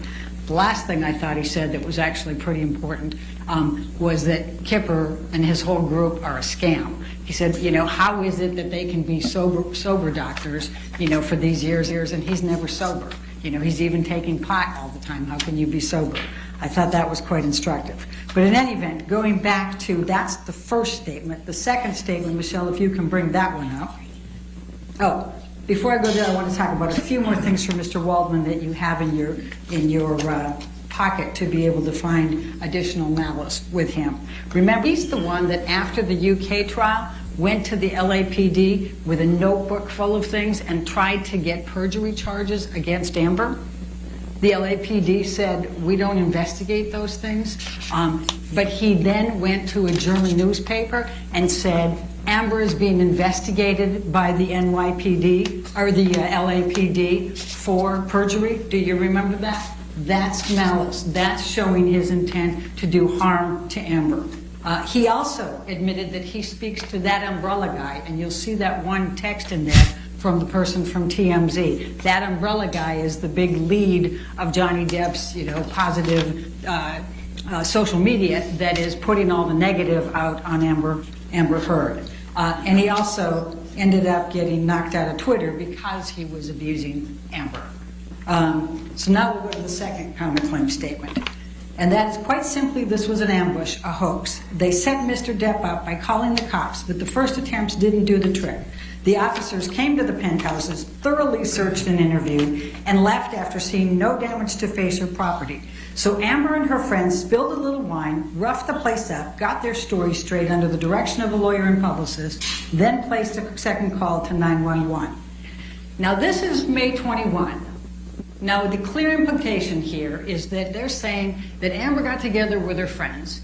They decided they were going to set Johnny up to be charged for domestic violence. And so they called the police and they tried to make up this whole story, get him arrested, but the police said there's no evidence here, and went away, and they said, darn. And so they spilled wine and they, busted up the place, and they called 911. They got advice from a lawyer and a publicist, called 911, and tried again to get Johnny charged. That's what this says. Now we all know that's false, and it's heinously false. Because, after these events happened, and Ben talked about a little bit of it, but I'll talk about the rest of it, and I'm going to try to do it really quickly. But we all know Amber did everything in her power not to tell them who Johnny was, not to press charges, not to have him arrested. The exact opposite of this. But what were the facts of May 21st? He comes over, he's already been drinking, he's already high, and he is on a tear about feces in the bed from a month ago. And remember how Amber talked about when he gets into these drug-induced things, he gets into these paranoias, and he gets some idea in his head, and he just won't let it go. And that was his this time. There's somebody put that feces in the bed a month ago. That was his spin. So she gets Io Tillett on the phone. He's in New York at the time. He's going, they thought, this is ridiculous. Of course nobody did. And by the way, Boo has this huge problem. Of course it was Boo. He's always doing this. But Johnny just won't get there. So then they laugh. That makes him mad. Then he throws the phone at Amber. Amber screams out and says, ow, you just threw the cell phone at me. It hurts. Io says, Amber, get out of there. Johnny gets madder, pulls her hair, grabs her and starts hitting her. So Io gets hold of Rocky Pennington. She comes over as quickly as she can. She goes and gets in between the two of them. She puts her hands up on his chest. He pushes them down. And then she continues to stand in between them. And he's screaming loudly 10 times, Amber, get the fuck up. Amber, get the fuck up. Amber, get the fuck up. Loudly, loudly. Then his bodyguards hear this, they come in, they break it up. That's how that happens. But the next part of this, remember Josh Drew, and I think Elizabeth Mars was amazing in this one. Remember their testimony. After that, he goes and he has to, he always leaves a path of destruction as he's leaving. So he, bashes up things, and you saw Ben's pictures here on the picture frames, knocks things over as he's going, goes down the hallway, he's splashing the wine, he gets his bodyguards to let him into penthouse 5. That's where Josh and Elizabeth are trying to help with Rocky's bead thing for the next day, and he comes in, storming in, and he says, get your bitch out of here, and he's got the big magnum, and he's mad, and Elizabeth is just terrified. She barely knows Johnny. She's met him 4 times, and she goes ripping out of there as fast as she can, and Josh gets out of there too. Then what does he do? He rearranges the furniture, or he might have knocked something off, one of the countertops or something. I think is the testimony of his bodyguards. But you saw the pictures. He went through and trashed that place again as he left. Now, the next part of this is the police coming. Io calls the police. He's in New York. He calls the New York police 911. He's afraid they're not going to get there fast enough. He still remembers December 15 because he came in afterwards and saw all of the injuries on Amber and all the evidence. And he's terrified that Amber's still in there, the police haven't come, and that Johnny's going to kill her. So he calls a friend in L.A. and says, please call 911. We got to get somebody there fast. So she calls 911. So we have 2 calls, and you'll see the call summary. And the call summary shows those 2 calls really close in proximity here. So it's not them, we didn't get the first police officer, so we'll rough up the place and make a second one. You'll see that they're like 8 minutes apart. up there. But it took 2 hours to dispatch the 2 different ones, and Amber never even had any idea that the second one was coming. The first one's come, and we've talked about it, we've shown you the pictures. The police officers admitted that those pictures could very much have been what was there that night. Remember, Officer Haddon, it was his first week on the job. Officer Science was three years on the job at that point. They say, they told Josh that if she will press charges, if she'll give a name, we can file a report and make an arrest. She wouldn't do it. You did hear from Detective Sandanaga. That's the domestic violence.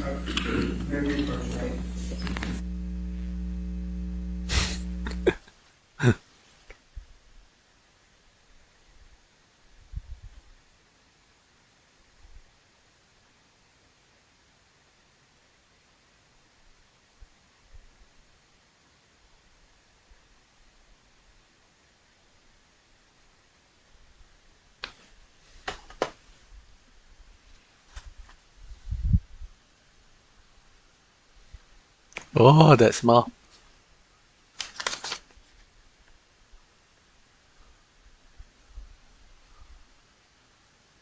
You recall Josh Drew saying that the police officer told him, she'll give a name, we'll make an arrest. He definitely said that. But in any event, she would not cooperate. She didn't want to. But Detective Sandanaga, their domestic relations or domestic violence person, said they should have done an incident report no matter what, even if they decided there wasn't a crime. Because domestic violence, it has the cycles. They come back, and it's good to have the record for the next time that it might happen. So she said they should have under the circumstances, even if they didn't. And she also said that when they put verbal dispute only in those calls, it is a code that they use, and you'll see that it's twice on that call report. So to say that's why we didn't write a report. But in any event, whether the police officers, forgot about it 2 months later when they were first asked about it, whether they just decided she's never going to press charges, and you'll see on the call report they're insisting that to the second set, it doesn't make any difference. The point is, this is still false. This statement is still false because Amber did everything but try to press charges against Johnny Depp. So they go away. And the testimony is that Josh and Amber and Rocky cleaned up because they have dogs, so they cleaned up a lot of the glass and the wine and those types. They had no idea the second police officers were coming by, and they certainly didn't call them, and they certainly didn't talk. They never talked to a publicist. She did talk to a lawyer who gave her advice, and that's why she wouldn't tell them, anything. She said, "I'm not going to cooperate at all." So the second one's coming. You saw that. You've got the video cameras in there. You see, there's no effort by them to try to get now these officers to press charges against Johnny Depp. Just the opposite. Josh Drew doesn't want to even let him in the place. They come through quickly. Everything's fine. They wave. Everything's fine. Are they trying to press charges against Johnny? No. They're not trying to do anything. They're trying to get him out of there, which makes this statement 100% false. Was it made with malice? Absolutely. There's nobody that thinks that Amber tried to press charges that night. Johnny knew that. But the other thing that's very helpful and what you should look at is Defendants Exhibits 772 and 773. Because once again, the next day, Johnny apologizes to Amber. He says in 2 different text messages, that 772 and 773, he says, "My profound apologies" in one of them, and "my apologies are eternal" in the other one. What is he apologizing for the next day on May 22nd if he didn't know that he did all of those things? And by the way, remember Isaac Baruch even remembers the wine in the hallway. None of the police officers remember the wine. And that's because they're busy and they got a zillion other things going, and they didn't remember this call 2 months later when they were asked about it. So that's the next one. So clearly that's 100% false. Clearly they knew it. Clearly there's malice in making that statement. They're trying to suggest that she's manufacturing evidence with her friends to try to frame Mr. Depp. Nothing could be further from the truth on that one. And she did not want those police officers to press charges. Now let's go to the third one. Oh, and let's talk about the makeup just for a moment while we're going to the third one. This makeup thing, fresh-faced, natural. These were Adam Waldman planting these when he talked to the ECB people. You know, remember the testimony here. We kept asking, so did you talk to Mr. Waldman? Did you talk to Mr. Waldman? Mr. Waldman was trying to plant in all of these people's homes. Objection, Your Honor. But somehow, she wasn't. The approach?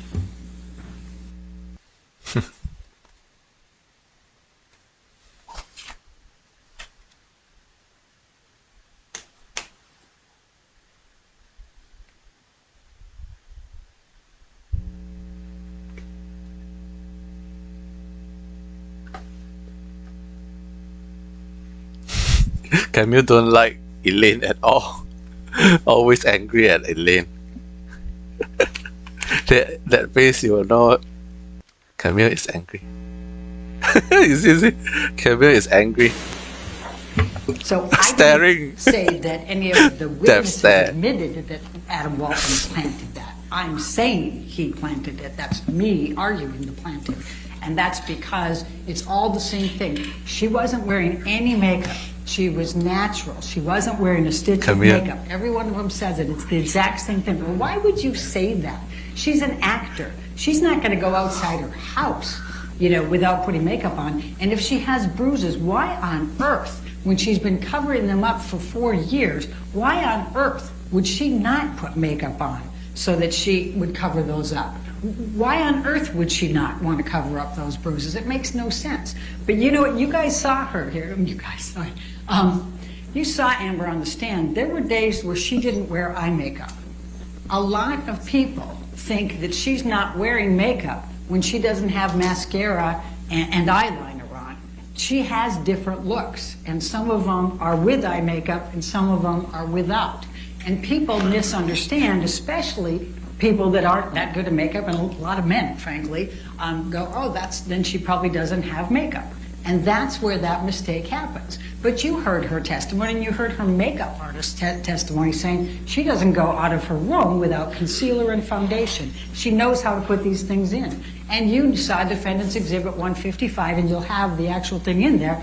That's the type of palette she used, and she was very adept at telling you what colors she puts on for the different days of bruises. This is a woman who for 4 years did everything she could to cover up anybody knowing anything about this abuse. Do you honestly think she's just going to walk around for the week with her bruises exposed? Of course she's not.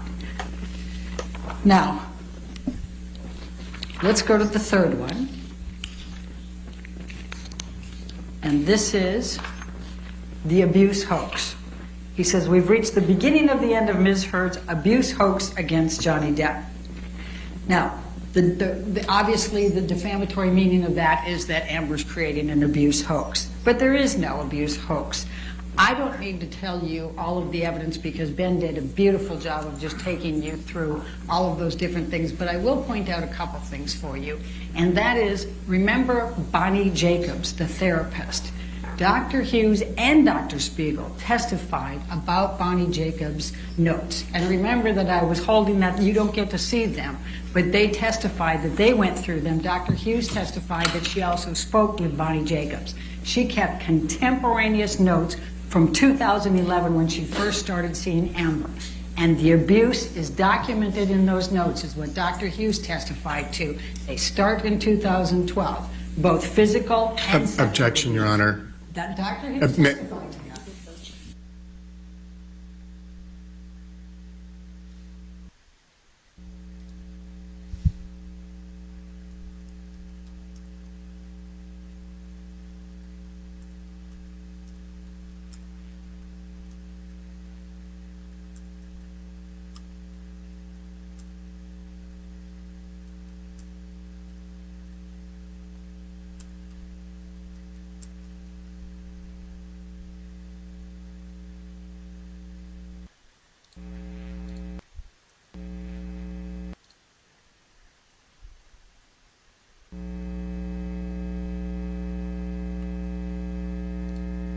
What's that sound, man? So annoying sound.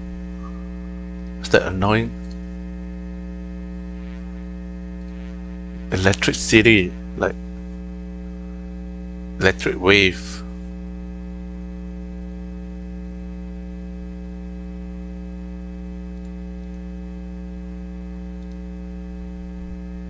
Can you guys hear it?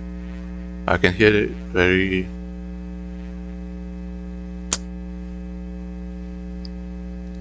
Must be Elaine. Video's frozen. What?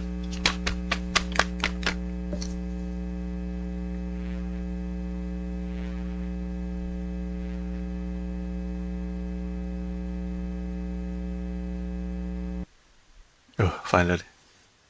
Jesus.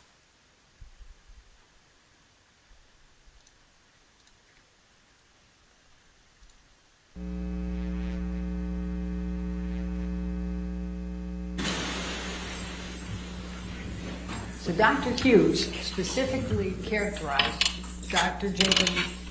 Bonnie Jacobs' notes as reflecting both contemporaneous physical abuse and sexual abuse throughout that time period. Dr. Spiegel confirmed that later and said the same. When I asked Dr. Curry if she had reviewed those notes, she said yes, but she had no comment and she Your Honor, didn't objection. acknowledge that was in there. Keep getting objection. Time's up, baby. Elaine, Granny, go back home. Time's up.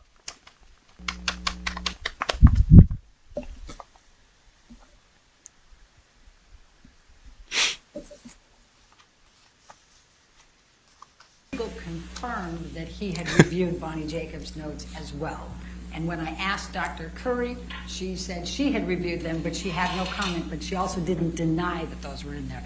Amber Heard testified that she went back, and because of Bonnie Jacobs' notes, she realized for the first time that the abuse started much earlier than she even realized before. She always had thought that it had started in 2013. Somebody when she pull went back her and saw down. Bonnie Jacobs' notes, she realized Tackle that her it down. started much earlier. Shut up, She was very Elaine. embarrassed by that. Now, significantly, you remember that she testified about how she was first called upon to actually detail all of her events of abuse in February of this year. And she went through and took the notes, took photos, she took everything she had, calendars, everything, put it all together, and you heard about at least 64 pages of detailed accountability of that. And Mr. Depp's team has been able to not refute any of that. Remember, they tried to impeach her and say, well, you didn't say that. She said, yes, I did, on page 64. Remember that? It was a very, very difficult process for her because there was an awful lot of it, and she put it in great detail. Now, let's talk for a moment about the motive. What? They have said that she has created this whole hoax, and I think Ben's done a nice job of showing how that can't possibly have been.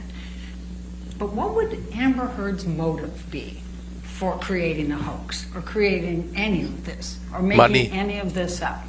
That's a big question here. They Money. call her a gold digger, right? Yeah. But she obviously couldn't have done it for the money because, first of all, remember the testimony of Laura Wasser, the divorce attorney. She said that California is a no-fault state and community property.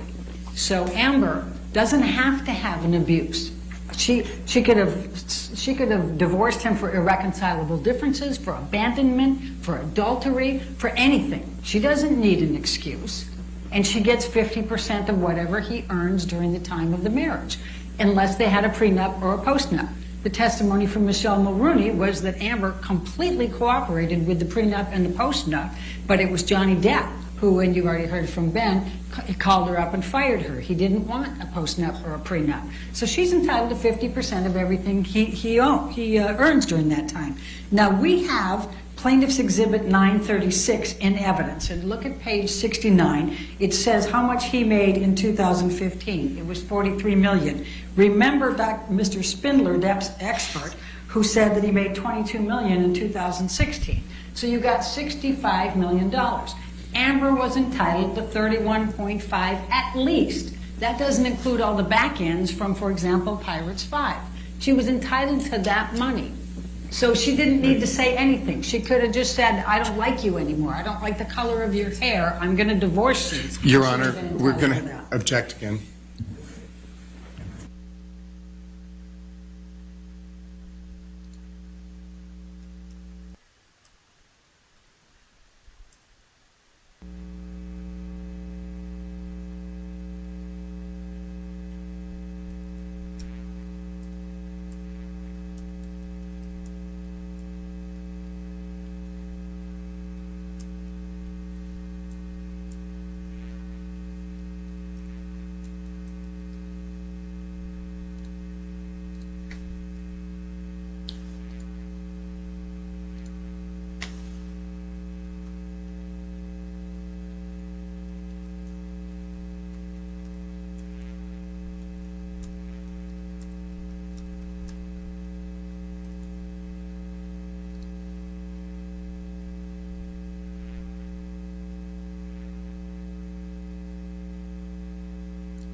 Fake crying again.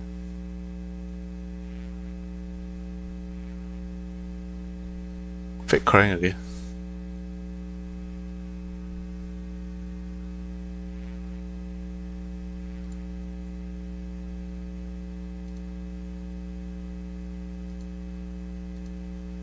What the heck? Faster, man.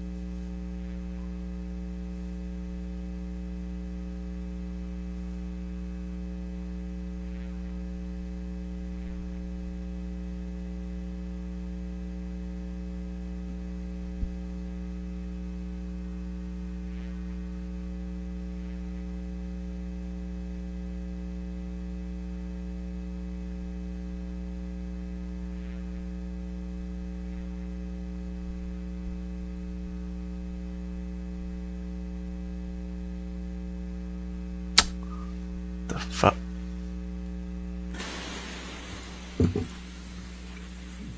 So if you do the math, Amber is entitled to at least 31.5. What does she take? 7 million. What does she do with the 7 million? She gives it to charity, or she intends to give it to charity. Now, they make much ado about the pledge versus donation, but both the corporate designees for ACLU and for Children's Hospital said donation and pledge are interchangeable. You know, these are pledges. The ACLU corporate designee said you typically do pledges because of the tax benefits, and that's what she said. She pledged it over a period of time because of the tax implications to it and because she was getting paid over the time. Now, she started to make these donations, and you'll see that the first one was on behalf of Mr. Depp's business manager, Mr. White, actually sent the letters with the $100,000 for each of those. That was the initial ones. He was trying to take credit for those, and in fact, both the ACLU and Children's Hospital got confused and gave the credit to Mr. Depp, not to Amber, for those. Then she made payments to both, and Elon Musk also made payments to both for $500,000 each, which she didn't count to her pledge, but they helped those organizations. At the end of the day, she's made $1 million in payments to them, but then she got sued here and hasn't been able to because she spent $6 million in attorney's fees. That is unrefuted. She still intends to pay those pledges, honor those pledges, and she said that throughout, and I elicited from both the ACLU and from Children's Hospital, they haven't expired, she can pay them whenever she wants to, and she fully intends to, but she has to get out from under this first. Now, who would blame a woman for giving $1 million in charitable donations? Who would do that? That sounds like psychological abuse to me. Now, Mr. Mandel testified that Johnny Depp is not a charitable person, and he hasn't written any big checks for him. Mr. Depp got on the stand and says he does it anonymously, but Mr. Mandel would have been the one writing the checks, and he says that didn't happen. Now let's go to damages, because I promised you I was going to go pretty fast here. There's a few different types of damages, but one of the things that the court has talked to you about, she told you that because we have defamation, it's invidious, and therefore it's very difficult to prove these. And so these damages to business reputation, inconvenience, embarrassment are presumed. You don't have to prove those damages. And one great example of that is the testimony from Mr. Hamada at Warner Brothers. He didn't want to have to get in the middle of all of this with Aquaman 2. They haven't even released it. So he didn't read anything in preparation for his deposition. He didn't talk to anybody before his deposition. He said that he tried to do technicals and say, no, we never terminated her contract, but oh yeah, we did tell her we were probably not going to renew her option. And then we didn't change the script, but Amber got the script, and yes, they did change it.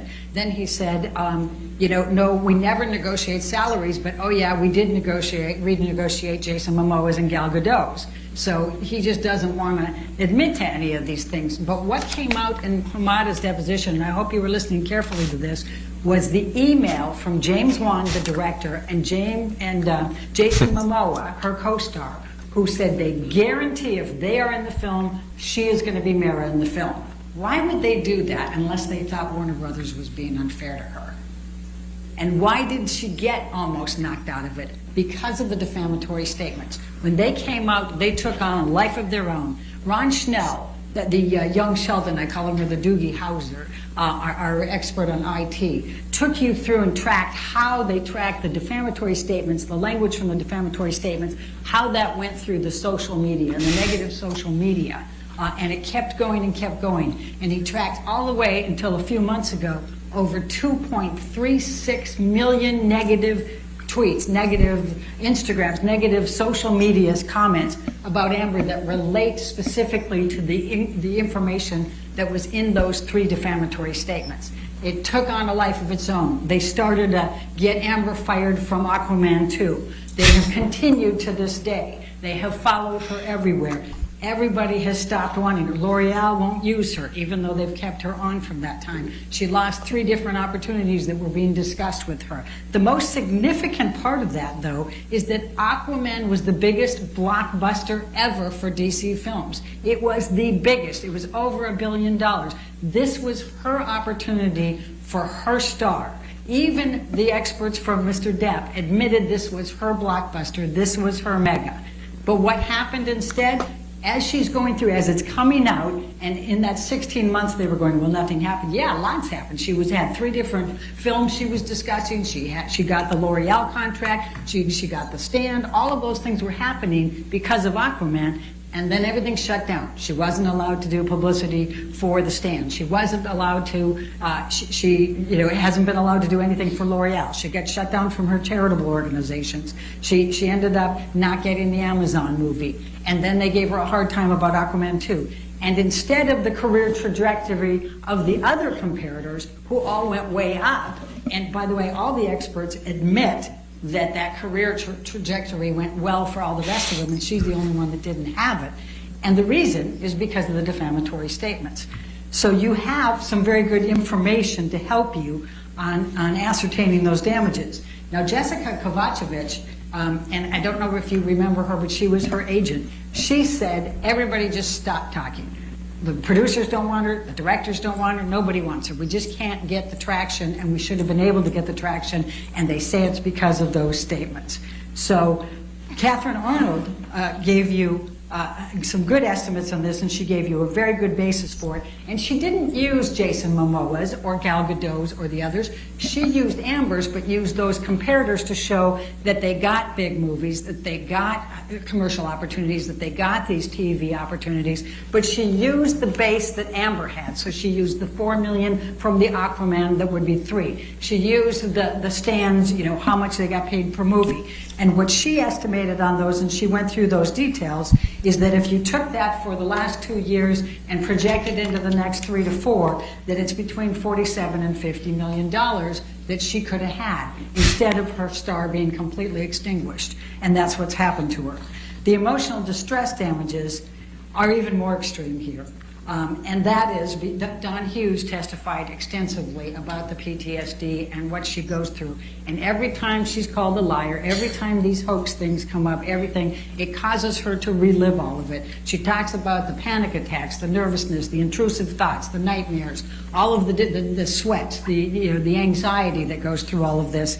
It's significant, but probably the most compelling testimony that you could ever hear was from Amber yesterday, and when she took the stand before. It has destroyed her life. This has consumed her. She's getting death threats. Her daughter, they're threatening to put her daughter in a microwave, for God's sakes. She can't get away from this. It's everywhere. This media, the social media that has just taken off, has just consumed her life. As she said, I'm a human being. No human being should be put through this. Now, Johnny Depp sued for $100 million or for $50 million, and we sent a message back saying, fine, then we're going to sue for $100 million because look at what you've done to her. We're not asking you to give $100 million. We're asking you to just look at the damages in this case and just be fair and reasonable in whatever you determine by following the evidence and the instructions. But we do ask that you fully and fairly compensate Amber for everything that she's been through, both in terms of reputation and emotional distress. The very last point is punitive damages, and you surely have those in this case.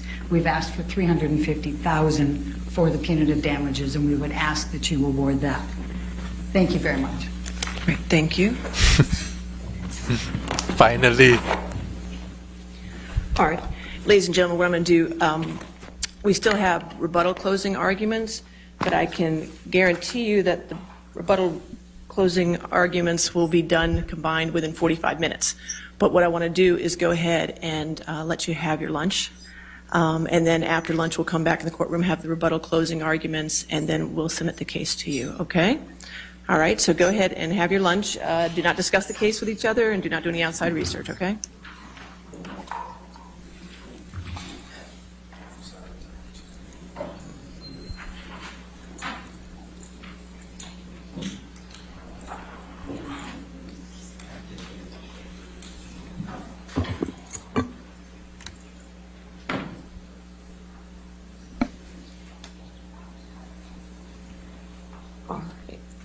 So let's come back at 2:10.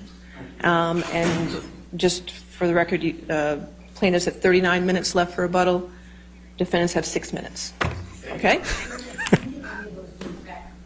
I didn't take any time off from the sidebars. 0 off from the sidebars. It's all from testimony. Okay? All right, thank you. All right.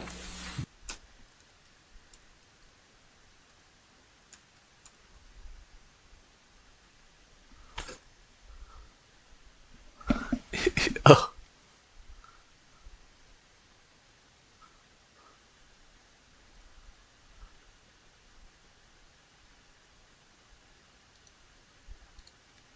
GG, man, GG. Only 6 minutes. Elaine ruined Amber Heard chance. GG. Jesus. GG. 6 minutes. 36 versus 6 minutes. Oh my god. Are you for it? 39 ah? And the comment go wild.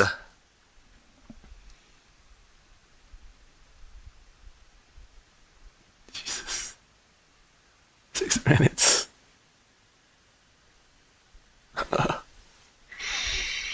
39 versus 6 minutes.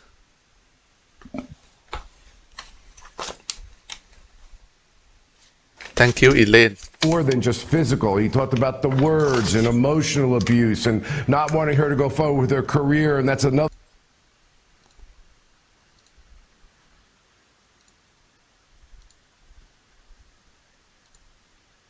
She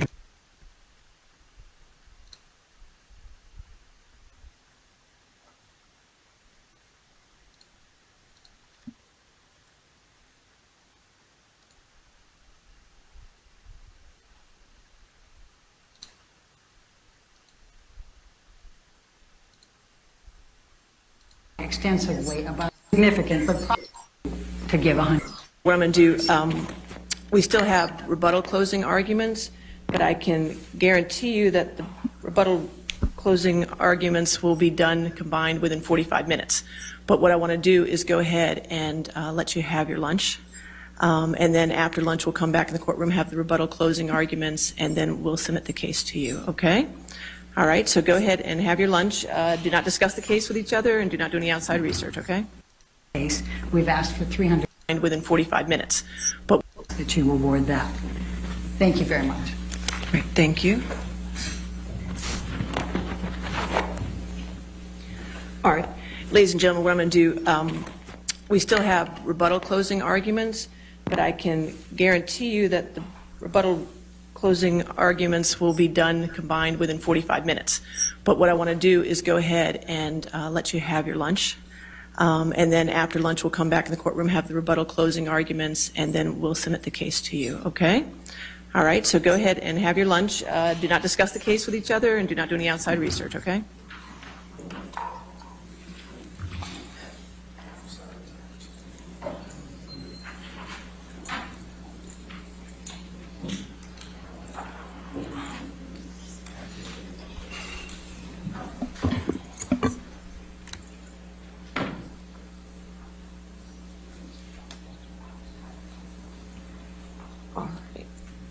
So let's come back at 2:10. And just for the record, Plaintiffs have 39 minutes left for rebuttal. 39. Defendants have 6 minutes. Okay? Holy I didn't shit. take any time off from the sidebars. 0 off from the sidebars. It's all from testimony. Okay? All right, thank you. GG. GG, man. GG, GG, GG.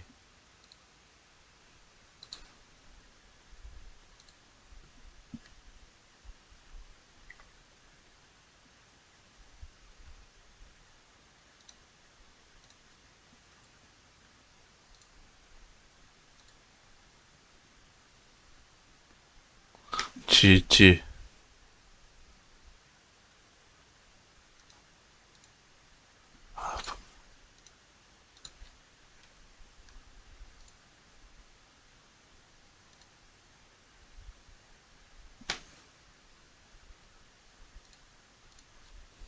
Fortnite tournament. Who's watching? Everyone is on the case.